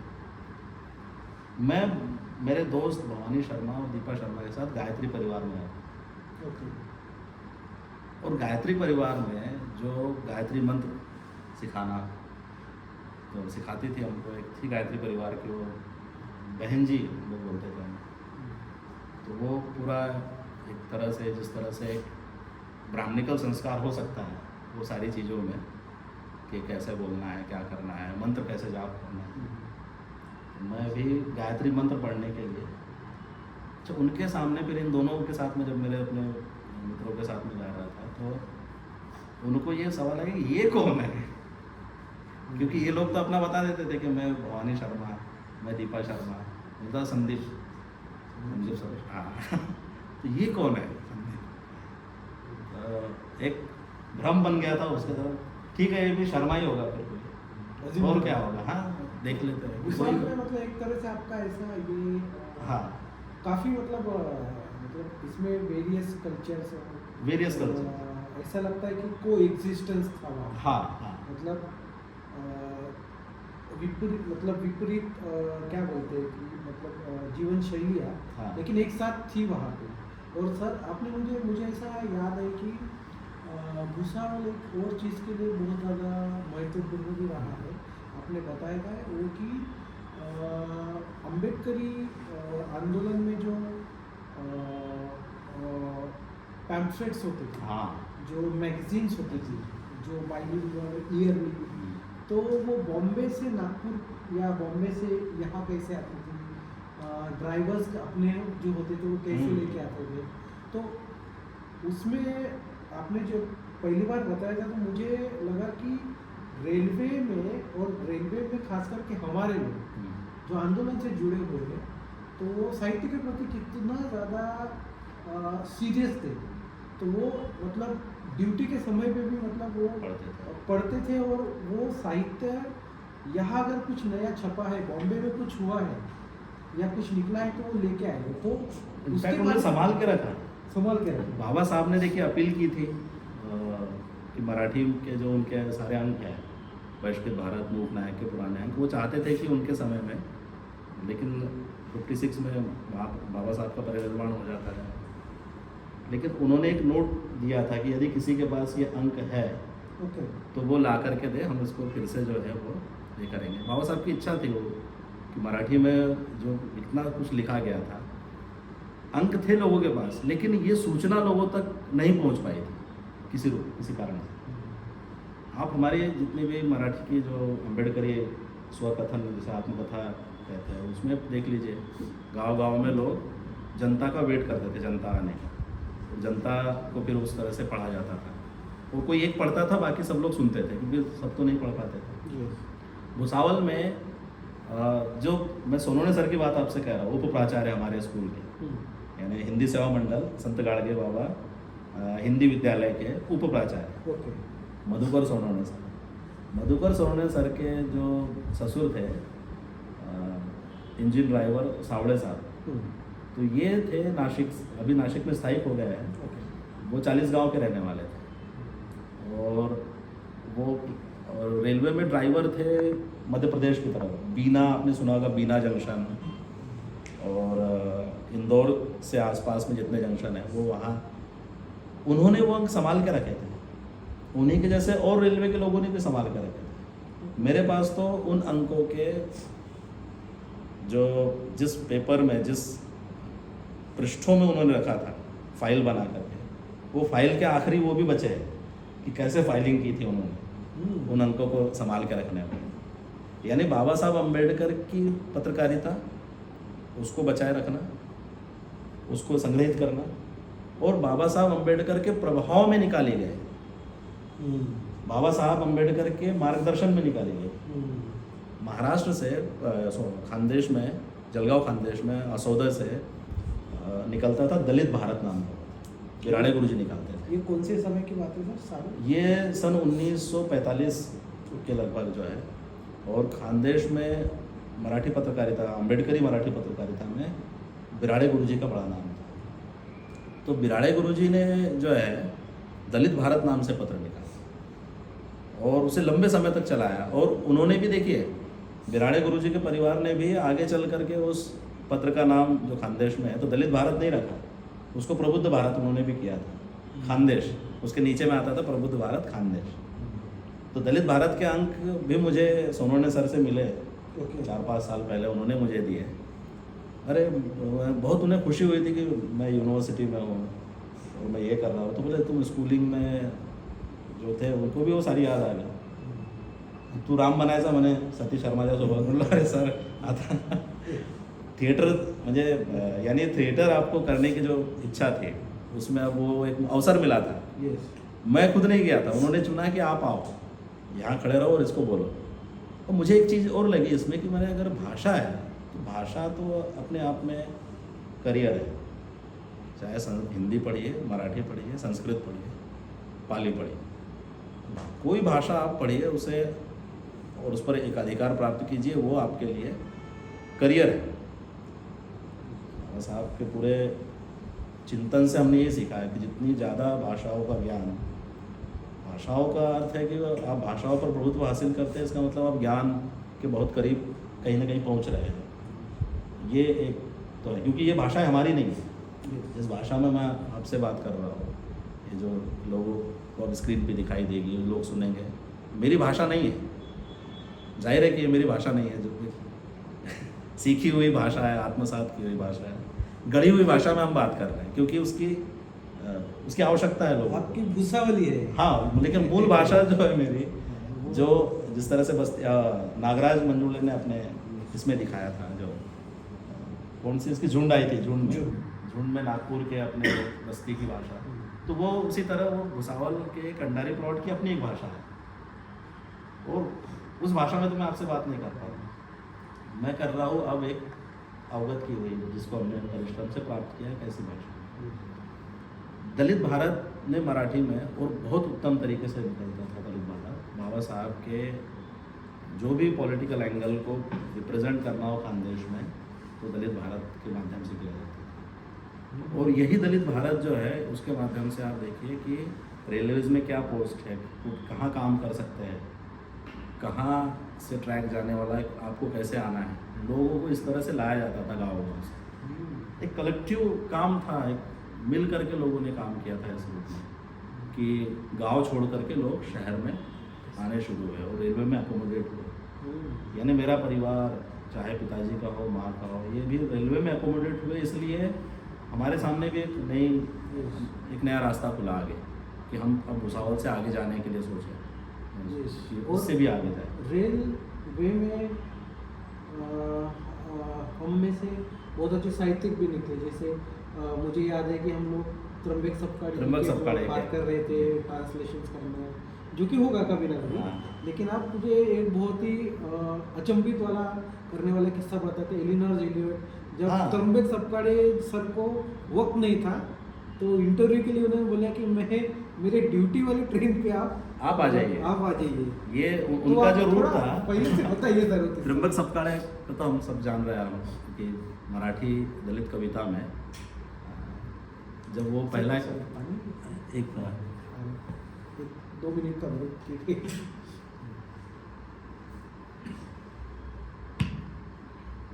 एलिनोर एलियट ने एक रिसर्च आर्टिकल लिखा था, लिटरेरी जर्नल में छपा था, जापानीज या अमेरिकन लिटरेरी जर्नल था वो, 3 दलित मूड्स। उसमें दया पवार, नामदेव डसार और त्र्यंबक सपकाड़े, इन तीनों की एक 2 कविताएं लेकर के उन्होंने वो ट्रांसलेशन किया था।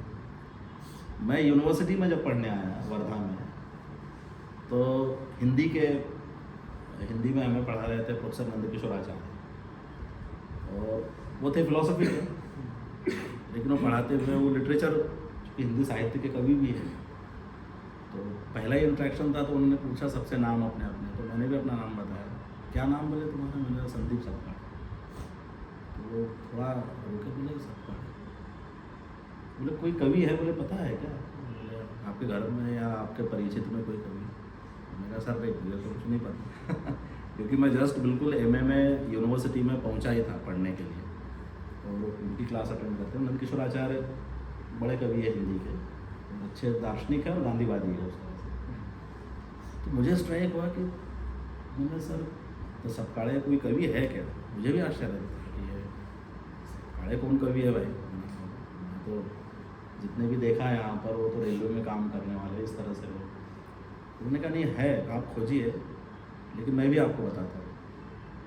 गूगल में एक बार PDF सर्च हुई मुझसे, मैंने चलो इस सरनेम को डाल के देखते क्या होता है। सपकाड़े डालने के बाद में वो PDF मुझको मिली, 2005-06 की बात होगी।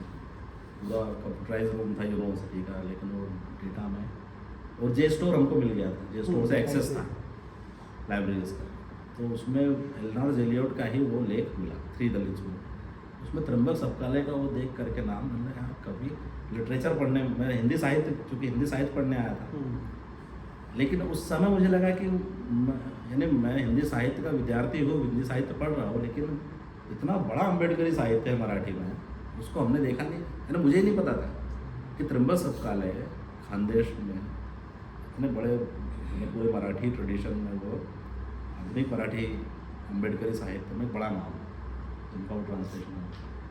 फिर मैं उनसे मिलने गया, खोज करके सबसे घर से पूछा कि त्र्यंबक सपकाड़े उठे रहता है, कहाँ घर के लोग बोले कि है जलगांव में है कहीं पर, बड़े तो रिटायर्ड होकर के वो जलगांव में अजंठा कॉलोनी है, वहाँ त्र्यंबक सपकाड़े रहते थे। उनके 2 बेटे हैं, तो वो भी मेरे संपर्क में आए, उनके घर गया मैं, तब वो बेड पर थे, आखिरी स्टेज, लेकिन जज्बा उनका वो कायम था कविता सुनाने का, और कविता याद थी उनको। आप सोचिए कि जो व्यक्ति अंतिम समय में बेड पर हो, उन्हें अपनी कविताएं पूरी याद, एक कविता, अगर मैं वो एकलव्य वाली कविता जो है, वो नहीं क्या, फिर मेरा बेटा आया, उसने जो है फिर ब्लेड से उसका हाथ काट दिया, तलवार जिसने उठाई थी किसी मजलूम पर, तो मेरे बेटे ने ब्लेड से उस तलवार उठाने वाले हाथ को काट दिया। इस तरह की वो कविता जो थी। तो मैंने कहा कि मैं तुम्हाला वाचून दाखवू का तुमची कविता? म्हणे हो, मी वाचा। वो इतने बहुत प्रसन्न थे कि तुम्ही प्राध्यापक आहात विद्यापीठला। मतलब हो, मैं जब मैं अध्यापक हो गया तब गया उनके पास यूनिवर्सिटी में खोजते हुए, और उनकी उसी कविता पर मैंने उनसे बात की थी, एकलव्य वाली कविता। मेरी तस्वीर फिर उनके साथ वही वाली है, मैं उनको कविता सुना रहा हूँ और वो लेटे हुए हैं। वो तस्वीर मेरे दोस्त ने, अच्छा हुआ कि उस समय उसने भी वो इसको कैप्चर कर लिया। फिर उनसे ही मैंने बातचीत में पूछा कि मला एलिनॉर जेलियट हो म्हणे ती माझी गाडी असायची म्हणे ट्रेन, तो त्यांना सांगितलं की नहीं वो टीसी थे, टीसी टीटी थे, टिकट चेक करते, और वो टीसी के रूप में वो टिकट चेक करना है तो उनका जो रूट था वो जलगांव से गुजरात की तरफ वाला रूट। ओके। जलगांव से गुजरात एक यानी भुसावल के बाद जलगांव है, जलगांव से गुजरात में सीधे सूरत की तरफ गए, तो सूरत लाइन जो है उस पर वो सारी कविताएं उन्होंने उस ट्रेन में ही लिखे आने जाने। एक टीसी के रूप में एलिनॉर जेलियट ने उनकी सबसे सुंदर तस्वीर उन्होंने खींची थी। एलिनॉर जेलियट वो एक तस्वीर एक साबुत है, बची हुई है। तो मैं उनसे भी गंगाधर पानतावणे सर ने उनका यानी अस्मितादर्श का पुरस्कार उनको अंतिम मिला, और अम्बेडकरी साहित्य सम्मेलन वर्धा ने भी बाद में उनको पुरस्कृत किया। इनफैक्ट उस अम्बेडकरी साहित्य सम्मेलन में भी मुझे कि क्लास में बात हुई, मैंने आचार्य जी ने सपकाड़े उनका नाम लिया, कवि सपकाड़े का, अम्बेडकरी साहित्य सम्मेलन में भी उनका नाम आया वर्धा में। तो देखिए कि हमारा यानी हम लोगों ने भी जो कुछ चीज़ें सीखी है वो अपने आस पड़ोस से ही सीखी। हर 14 अप्रैल में भुसावल में जो कार्यक्रम होते थे तो उसमें जान के चलिए कि आज थोड़ा सफोस्टिकेशन आ गया है कि इस तरह से, लेकिन वो वातावरण था, उसमें जयंती वैसे ही होती थी, उसका स्वरूप ही वही था जो मैंने बताया ना आपको, मेरा रोड निकल रही है, लोग जान लगा के नाच रहे हैं उसमें। तब बैंजो था, फिडल और बैंजो, तो उसमें कंपटीशन था क्योंकि बैंजो पार्टीज़ भी हमारी थी, एक दूसरे के साथ बैंजो पार्टीज़ में भी। देखिए मामला था भीतर के सुप्त गुणों का, उस कलाओं का, लेकिन वो कहाँ निकलेगा? आपके पास कौन सा ऐसा प्लेटफॉर्म है कि हम उस स्लम के आदमी को वो जगह दे रहे हैं? तो स्वाभाविक है कि उसके सामने जो कोई भी कल्चरल इवेंट आएगा वो उसमें जाएगा, यानी उसको दिखाने के लिए वो किसी भी चीज़ में जा सकता है। मुझे पता है कि हमारे बस्ती के जो ब्रेक डांस करने वाले लड़के थे वो कैसेट लेकर के घूमते थे हर जगह, और लावणं मैंने त्या ह्याच्यात दुर्गा देवीच्या पंडालमध्ये लाव तिकडेच ब्रेक डांस वो वहाँ लगा करके वो अपना, क्योंकि स्टेज नहीं है ना, स्टेज आपको हमेशा मिलना नहीं है, तो आप अपना ही बनाएंगे। अच्छा, उन्हें भी कोई आपत्ति नहीं, क्योंकि मोहल्ले में जो नव दुर्गा या गणपति बिठा रहा है वो सब भी माइग्रेटेड SC/STs हैं, तो उनके लिए भी कोई वो बात नहीं थी कि वो कोई सोफिस्टिकेटेड पंडाल भी नहीं है कि शहर का या गांव का जिसमें हाई कास्ट लॉबी है जो उन्होंने बैठाया हुआ है वो एरिया है, तो उसमें एंट्री नहीं थी उस तरह से। तो ये एक तरह से जो था सांस्कृतिक रूप से कि कल्चरली टकराहट जो है कहीं ना कहीं वो शमित भी हुई वहाँ पर, क्योंकि इन दोनों के बीच में अन्यथा अगर हम लिटरली ले ले चीज़ों तो झगड़ा तो तय था। जो अगर हम की कुछ बातों को बहुत लिटरली ले लेते थे तो ये तय था कि हमारा उनके साथ में, लेकिन इतना है कि हमने बुद्धिज़्म और बाबा साहब का मार्ग नहीं छोड़ा। तमाम संघर्षों के बाद, तमाम चीज़ों के बाद ये रास्ता किसी ने भी नहीं छोड़ा, सब लोग उस रास्ते पर अटल रहे। त्र्यंबक सपकाड़े की विद्रोही कविताएं जो है, अच्छा ये भी बात है ना कि मोहल्ले में कार्यक्रम है और कोई कविता बोल रहा हो तो कितने लोगों को वो चीज़ें समझ में आएगी। एक तरफ आनंद शिंदे का कार्यक्रम है, सामना है, जंगी सामना कव्वाली का, हाँ, भीम जयंतीच्या निमित्ताने जंगी सामना, वैशाली शिंदे वर्सेस आनंद शिंदे। तो रात में 2:30 बजे कार्यक्रम शुरू होना है, और वो मेरे बाबा साहब के भीम जयंती के गीत है, लेकिन पहला काम तो होगा जब तक सामना नहीं होगा एंटरटेनमेंट वाला, मोहल्ले के सारे लोग वहाँ हम लोग इकट्ठे होते थे रात में खाना वाना खाने के बाद, गोधडी त्या गोधड्या घेऊन तिथे जागा सांभाळायची, वो जो जगह है जंगी सामने वाली जगह जहाँ आनंद शिंदे आने वाले हैं। आनंद शिंदे यानी हमारे बचपन का रॉक स्टार 14 अप्रैल में आए और बहुत आकर्षित करते थे वो, उनका गाना, वो सारी चीज़ें। तो वो सामने वाला एक होने के बाद बराबर आनंद शिंदे 4 बजे गाना गाते थे, सोनियाची उगवली सकाळ।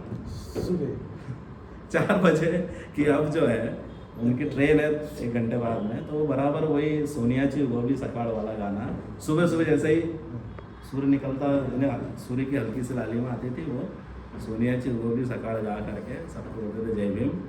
आता आम्ही लोग जे है हाँ, और वो आप देखिए कि सोनियाची उगवली सकाळ 90s के समय की वो सबसे सुपर हिट। मेरे घर में जब वो आया टेप रिकॉर्डर सब लोगों के, मेरे घर में ये था मामा के यहाँ पर, तो सुबह से सोनियाची उगवली सकाळ सुबह हुई नहीं कि वो उठ करके, मेरे मामा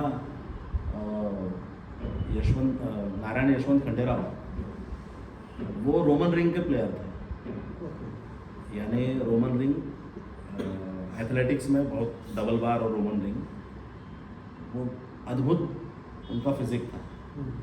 और वो शुरुआत उनकी हुई थी उससे, रेलवे में एक पोस्ट होती थी कॉल बॉय से, जो ड्राइवर्स को बुलाने के लिए जाता है किसी भी समय, तो वो धीरे धीरे कॉल बॉय से लेकर के तो रेलवे में मेन ड्राइवर। तो आखिरी में जब ये स्टीम इंजन बंद हो रहा था, उस समय स्टीम इंजन में वो मुझको बैठा के ले गए, लास्ट उनके रिटायरमेंट से जस्ट पहले एक आखिरी यात्रा उन्होंने स्टीम इंजन में मुझको बैठाया, मतलब मामा वाला थे जायचं आहे त्याच्या गाड़ी, तो वो उस में बैठा करके, और वो हीरो थे मेरे लिए। नारायण खंडेराव का नाम था बल्लम मामा, हम लोग पूरे भुसावल में बल्लम मामा फेमस थे, क्योंकि किसी को बल्लम मारा होगा, वो बल्लम मामा जो है बल्लम यानी भाला जैसा जो है ना, वो नारायण खंडेराव मेरे जो मामा हैं, उनके पीछे अपना परिवार, एक तो उनके बच्चे, उनके बेटियाँ, और उसके बाद अपनी 4-5 बहनों को संभालना, ये नारायण दादा ने उस समय वो जो पूरा काम किया। उन्होंने कभी कुछ नहीं कमाया, लेकिन सब लोगों को सेटल किया, सब लोगों के लिए। वो मेरे पढ़ने से बहुत खुश थे कि मेरे घर में ठीक है इतने सब लोग हैं, लेकिन इसकी पढ़ाई से, यानी माझ्या शिक्षणावरून ते खूप खुश होते की हा रोज शाळेत जातो, एवढा कमी वयात हा 9वी झाला 10वी झाला, तर ये उनके ऊपर वो एक बड़ी बात थी।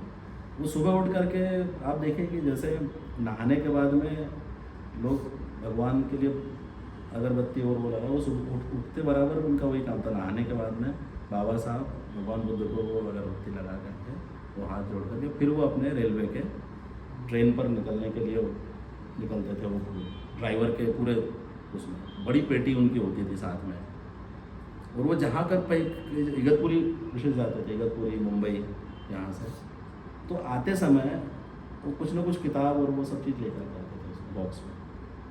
लिटरेरी झील थी। हाँ, लिटरेरी झील थी, उसमें बड़ा टॉर्च और वो टेक्निकल कुछ चीज़ें हम लोगों के लिए, कि टेक्निकल भी तुम लोग समझो कि क्या है क्या नहीं है। तो इस तरह से उनका तो एक स्पोर्टिंग और वो सारी चीज़ को लेकर के मुझ पर बहुत प्रभाव रहा।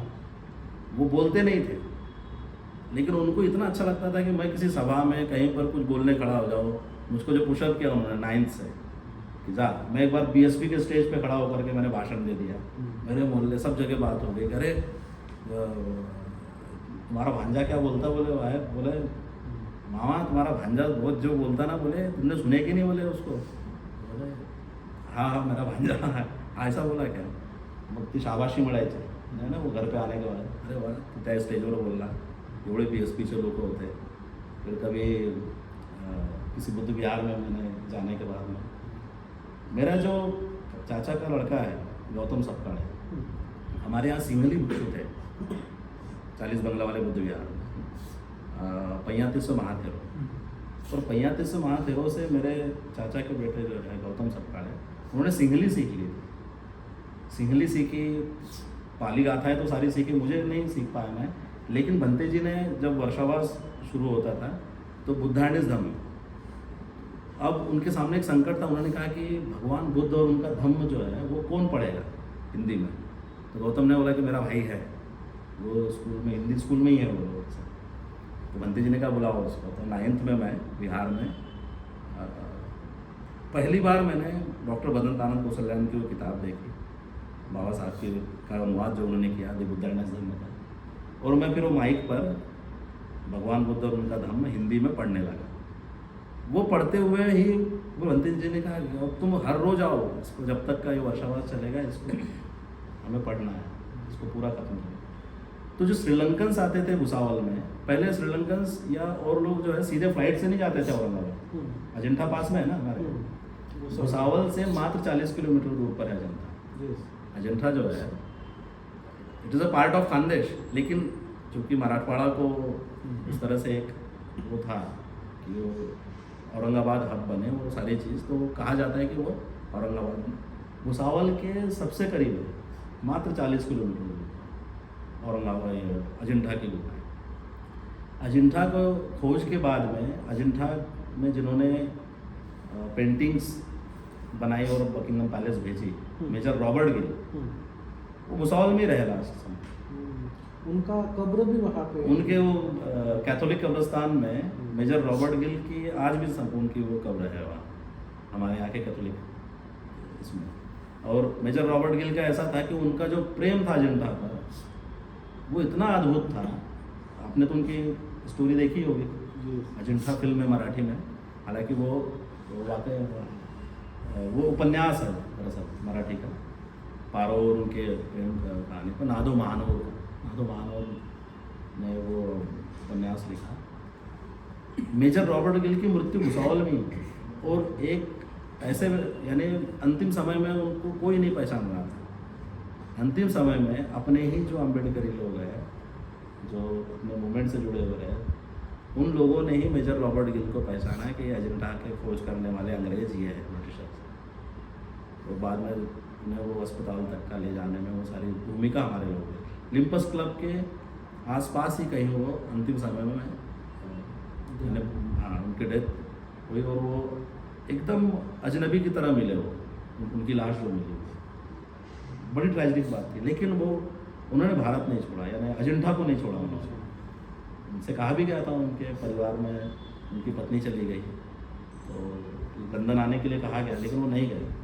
तो भुसावल का ये जो है पूरा, और कई कहानियाँ हैं इससे जुड़ी हुई। भुसावल रेलवे का गढ़ तो रहा ही, लेकिन उसमें कथाएं कहानियाँ रेल के इर्द गिर्द इतनी रही। आपको पता है कि एक रेलवे का जो स्टीम इंजन है उसकी भी बुद्ध जयंती पर एक कंपटीशन होता था, और उसको सजाया जाता था एक अलग तरीके से। तो सांची के मॉडल पर एक जो स्टीम इंजन को सजाया गया था, वो भुसावल डिवीज़न हम लोगों का बीना और ये वाला डिवीज़न है, तो वो लाया गया यहाँ वो इंजन जीतने के बाद में भुसावल डिवीज़न से। उस पर भगवान बुद्ध की मूर्ति, सांची का वो जो प्रवेश द्वार है उसका डिज़ाइन, और विशेष मेरी नानी भी वहीं खड़ी हुई इस इंजन पर खड़े होकर के उसका फोटो मेरे भाई का, जिसके बारे में बताया जो आर्टिस्ट है प्रदीप खंडेराव। प्रदीप खंडेराव ने मुझे बहुत सी चीज़ें, जो टेक्निकल चीज़ में उससे समझ सका, सीख सका। कैसेट रिकॉर्डिंग मैंने उससे सीखी, मैंने समझी कैसेट रिकॉर्डिंग कैसे की जाती है। कैसेट रिकॉर्डिंग में फिर जितने ही अम्बेडकराइट कैसेट्स आए, और देखिए कि वो सब धीरे धीरे उस टेक्नोलॉजी से पता चलती गई चीज़ें। यानी एक कोई बात नहीं थी कि केवल आप पढ़ने से जान रहे हैं अपने आंदोलन, नए नए माध्यमों से हम, जैसे ही ऑडियो कैसेट आया, और ऑडियो कैसेट के माध्यम से हम लोग देखना, HMV का बहुत पुराना उस मास्टर रिकॉर्ड से एक कैसेट आया था 70s वाला, मंगेश भाई आप जानते होंगे ना, 70s वाला जो है यशवंत श्रावणे वगैरह और उन लोगों का जो था वो।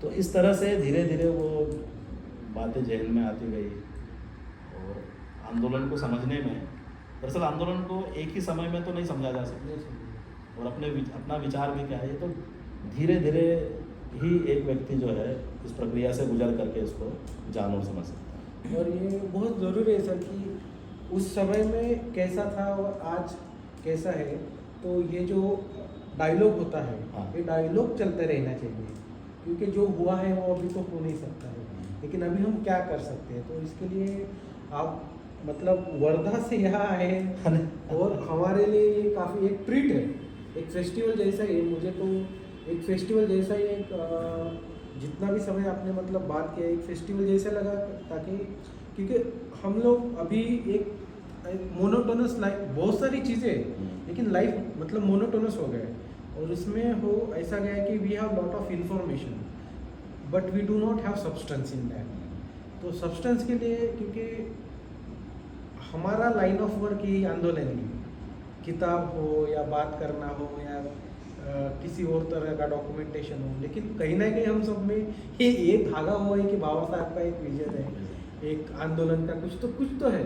तो ये जो डायलॉग है, ये आप वर्धा से यहाँ पे आए, आपने जो बातें साझा की हमसे, जो बातें आपने कुछ बातें पहले भी साझा की थी, जो वैयक्तिक इसमें हम मिले थे, लेकिन मुझे लगता है कि हम लोग नए लोगों में, और आप इतना कीमती समय निकाल के आप वर्धा से यहाँ पे आए सर, तो उसके लिए आपका बहुत बहुत धन्यवाद। और मैं समझता हूँ कि अगर किसी को कुछ प्रश्न है, हाँ बिल्कुल, पूछ सकते हैं, लोग हम लोग बात खुला कर देंगे प्रश्न। देखिए, दरअसल यही है ना कि ये तो बातचीत है और कई संदर्भ है, और मुझे भी समझ में नहीं आ रहा था मैं कहाँ से बात शुरू करूँ, इसलिए मैं जहाँ भी मुझे लगा कि अब हाँ चलिए यहाँ से ये सूत्र आ गया है तो इस पर बात कर लेते हैं। और शायद हमें मतलब इसी तरह का हाँ। कन्वर्सेशन भी है कि मुझे इसलिए बहुत अच्छा लगा कि देखिए, आपने जो वातावरण यहाँ बनाया है, ये किसी भी आर्टिस्ट के लिए है जो लिखना चाहता है, जो कोई रचनात्मक काम करना चाहता है, और वो भी अम्बेडकरी एंटी कास्ट जो हमारी अपनी धारा है इसके अंदर। पहले ये हमारे पास था नहीं, ये प्लेटफॉर्म नहीं था, हम कहाँ से बात करें। जिनकी अभिरुचियाँ जो रुचियाँ है, उनके स्पेशलाइजेशन से उसके हिसाब से आपको बात करनी पड़ती है। आप अपने संदर्भों को नहीं बता सकते, नहीं बता सकते। हमारे यहाँ छोटे छोटे से जो संदर्भ है, भले ही वो छोटे हैं, हमारी स्मृतियों में भी जो कहानियाँ हैं बहुत छोटी छोटी सी है, बहुत मामूली सी है। हमारी कहानियाँ कोई, यानी जो हमने जो जीवन जिया है वो कोई ऐसा महान जीवन नहीं है ना, जिसको कि महान लोग कहते हैं कि महानता ही को प्रदर्शित करना जरूरी है, महानता का ही प्रेजेंटेशन होना जरूरी है। कहीं कहीं क्लासिकल बातें ये कहती हैं, लेकिन यही बात है कि अम्बेडकरी परिवेश जो है वो बहुत सामान्य छोटी घटनाओं परिघटनाओं से होकर के वो बनता है। हमने क्या जीवन जिया, कैसा जिया, उस जीवन को कैसे देखा, और वो हमारे अपने परिदृश्य में, अपने पर्सपेक्टिव से समझते हुए, मेरी दृष्टि ये भारतीय समाज कैसा है उसको आप उसके भीतर रहते हुए देख रहे थे, आप बाहर से नहीं देख रहे थे उसको। और केवल मैं ही नहीं, कई लिखने वाले लेखक हैं, कई अच्छे और भी अनुभवों को जो उनके पास में है। ये तो एक भुसावल जैसे जंक्शन की, उसकी अपने रेलवे का उसका, क्योंकि पटरियों से घिरा हुआ शहर है। एक समय ऐसा था कि शाम होते ही पता लग जाता था कि हाँ आप भुसावल में हैं, क्योंकि सिगड़ियाँ जल जाती थी, कोयला जलता था और धुआं पूरा ऊपर उठ जाता। हमारी बस्तियों में वो पूरा धुआं जो है, अपने नागपुर की भी कई बस्तियाँ उस समय के रेलवे वाले अजनी जहाँ पर है, तो ये सिगड़ियाँ जो था 1 घंटा लगता है कम से कम लगता था, उसका वो सफ़ेद धुआं जो ऊपर उठता था, आप कल्पना कीजिए कि बहुत मामूली सी बात है। वो लड्डू मिलते थे पढ़ने के और कोयला को लाना, मैं लाना कह रहा हूँ, लेकिन कोयला केवल लाया नहीं जाता था ना बोरी में, कोयले की चोरी कैसे होती थी वो एक अलग, यानी वो उसकी अपनी कहानियाँ हैं। कोयला चोरी हो करके फिर जिसके पास आया, तो वो व्यक्ति कौन था, उसके पास से फिर वो डिस्ट्रीब्यूट होता था वो कोयला। कई लोग कहते थे कि नहीं हमने लीगल, एक समय रेलवे लीगली भी देता था कोयला, एक्सेस था ले जाइए। बाद में धीरे धीरे वो क्राइम हो गया जब उसकी चोरी होने शुरू हो गई, और उसका नुकसान भी अपनी बस्तियों पर हुआ। नुकसान क्या है, आरपीएफ हो, पुलिस हो, हमेशा हमारी बस्तियों को सहन करना पड़ा है, कई मामलों को फेस करना पड़ा। अक्सर कहीं कुछ होता तो पहले पुलिस की गाड़ी हमारे मोहल्ले में आ जाती, कहीं कुछ हो जाए तो पुलिस की गाड़ी जो है कंडारी का चक्कर लगाने कि कुछ तो भी हुआ है और यहाँ से किसने कुछ कांड किया है। ये एक धारणा जो आज देखिए, जैसे मैं वहाँ से निकल करके विश्वविद्यालय में आया, और विश्वविद्यालय से निकलने के बाद एक बार मैंने सोचा भी था कि वहाँ से बाहर चला जाऊँ। मेरे माँ पिताजी ने कहा नहीं, घर वहीं बनाएंगे, मैंने जहाँ थे हम लोग घर वहाँ बनाना है। क्यों? क्योंकि उसको बदलना है उस जगह को। आज कंडारी प्लॉट झोपड़पट्टी जिसे कहा जाता था वो सम्राट अशोक नगर हो गया। वर्तमान में उसका नामकरण हमने सम्राट अशोक नगर किया। वो सोचे कि उसी गली से आज BHU में भी असिस्टेंट प्रोफेसर है मेरा भाई, मौसी का लड़का है जो है। मेरी भांजिया जो है वो दोनों PhD कर रही है। वो कई बच्चे इस तरह से जो उस मोहल्ले से निकल करके पढ़ने आ गए हैं। तो ये बदलाव है। ये बदलाव निश्चित रूप से बाबा साहब के विचार का ही बदलाव है। उनके विचार, चिंतन और उनके दिखाए रास्ते के चलते देखिए कि आप ऐसा बदलाव हो सकता है दुनिया में। ये एक उदाहरण है। यानी जो छोटी छोटी बातें आप जैसे चाह रहे हैं ना कि हम चर्चा से लाए, हम चर्चाओं में लाए इन बातों को। हमारा मौखिक इतिहास है। इन मौखिक इतिहास को कहीं पर भी सही बात है, आप सही कह रहे थे कि तथ्य कितना है नहीं है इससे नहीं, लेकिन वो घटना परिघटनाएं कितनी महत्वपूर्ण। हम अगर उसके फैक्चुअल बहुत इतिहासकार की तरह ना देखें उन घटना उन सारी बातों को ऐसी कहानियों के रूप में देखें कि नहीं ये अम्बेडकरी जीवन की कथा है। उन लोगों के भोगे हुए यथार्थ का ये एक तरह से ये पूरा चित्र है, ये पूरी पेंटिंग है। वो भले वो एब्स्ट्रैक्ट है, वो कोई एक जैसी नहीं है कि आप बहुत करीने से बनाई गई पेंटिंग नहीं है, नक्काशी वाली पेंटिंग नहीं है। अम्बेडकरी जीवन वो स्पॉन्टेनियस और बहुत एब्स्ट्रैक्ट है। बिल्कुल वो एक ऐसा चित्र है जिसको आपको देखने के बाद वो आपको विचार करने पर मजबूर करेगा कि हाँ। और हम लोग एब्स्ट्रैक्ट माइंड है मतलब लोग समझ नहीं पाते तो नहीं। और आपने जिस तरह से आपने अपने अनुभव भी साझा किए ना सर, कि जैसे ये सुशील जी भी ये चंद्रपुर से आए हैं सर मैं इनको मिला था मतलब तो मतलब मैं बहुत सारे अभी हमें पीढ़ियों का सालों का अंतर अनुभवों का अंतर है, लेकिन बाबा साहब एक ऐसा मतलब एक ऐसा केमिकल बोलो या कि कुछ बॉन्ड बोलो, इट इज़ ये चीज़ें ये पकड़ के रखती है। और ये तभी मतलब संभव है कि हम समय समय पे इसको साझा करें, बात करें। पहले प्रदेशवाद भी होता था, मैंने ऐसा सुना। जैसे मैंने जवी पवार जी उनका एक किताब जो सबसे पहले ट्रांसलेट किया अम्बेडकर एक मूवमेंट आफ्टर अम्बेडकर, उसमें पहली बार मैंने प्रदेशवाद के बारे में सुना था कि मुंबई में हमारे एक ऐसे लोग जो विदर्भ से है, जो कोंकण से है, जो मराठवाड़ा से, तो अपने अलग अलग जगह करके रहते हैं। हाँ, और जैसे उनकी गलियाँ थी, डायनामिक्स अलग है। तो वो ये अलग बॉम्बे की बात नहीं, बोला लोग एक ही है, बाबा साहब भी एक ही है, लेकिन ये अलग अलग चीज़ क्या है कि बलूता में जो ये लोग विदर्भ के लोग से थोड़ा अलग ये नहीं करते हैं, कोंकण के लोग। तो मुझे ऐसा लगता है कि हम लोग कभी एक दूसरे को समझने के इंटेंशन से बैठे नहीं या बैठने चाहिए। हम बैठे पॉलिटिकल इसके लिए बड़ी चढ़बड़ करने के लिए, बहुत सारी चीज़ें करने के लिए, लेकिन एक दूसरे को समझने के लिए, एक दूसरे का डायनेमिक समझने के लिए, एक दूसरे के प्रांतीय खाना क्या होता है, मतलब आप तीखा की बात है, विदर्भ के लिए इतना भी तीखा खाते, कोंकण का आदमी नहीं खा पाएगा, उसको ये हो जाएगा क्या बोलते हैं जुलाब। ठीक है, ये डिफरेंसेस है, लेकिन हम समझते एक ही। और हम जब तक ये लोग बात करेंगे नहीं, थोड़ा मतलब इसमें ह्यूमरसली देखेंगे नहीं, और इस तरह से हम लोग ये डायलॉग बड़ा ही बाबा साहब ने जोड़ दिया ये इसको। जो है जैसे आप देखेंगे ना कि मैं तो मैंने आपसे देखिए मेरी जो पूरी कहानी में जब बता रहा था तो एक जिक्र मैंने किया कि नागपुर से जो आए थे सब लोग, रत्नाकर गणवीर साहब रेलवे में इंजीनियरिंग डिपार्टमेंट में बहुत अच्छे पोस्ट पे थे। और गणवीर साहब ने का क्वार्टर बस हमारे झोपड़पट्टी से बस कुछ ही दूर पे था, एक सड़क थी और उनका क्वार्टर था रेलवे। उन्होंने हमारे यहाँ पानी नहीं होता था घर में, कहाँ से लाएंगे पानी बहुत दूर से। गणवीर साहब ने अपना नल जो रेलवे का था क्वार्टर का बाहर लगा दिया था सबके लिए कि तुम्हें लोग इतने पानी घेऊन गए। ये चैलेंजिंग था ना उनके लिए उस समय। उनको ये कह सकते थे रेलवे वाले कि आपने कैसे कह दिया, कैसे क्या बस्ती के लोगों को पानी दे रहे हैं। गणवीर साहब जो लिख रहे थे जब उनको लकवा लग गया, बहिष्कृत भारत मूक नायक वो लेफ्ट हैंड से लिख रहे थे, राइट उनका पूरा काम करना बंद कर दिया। वो किसी तरह से नोटिंग करते थे। उस समय मैंने देखा बचपन में, मेरी स्मृति में था, मैं उनकी चेयर से लटकता था, उनकी चेयर थी लकड़ी की, उससे मैं लटकता था। और मंगेश गणवीर उनके बेटे, संजय गणवीर, ये तो मंगेश मामा उनको मैं बोलता था।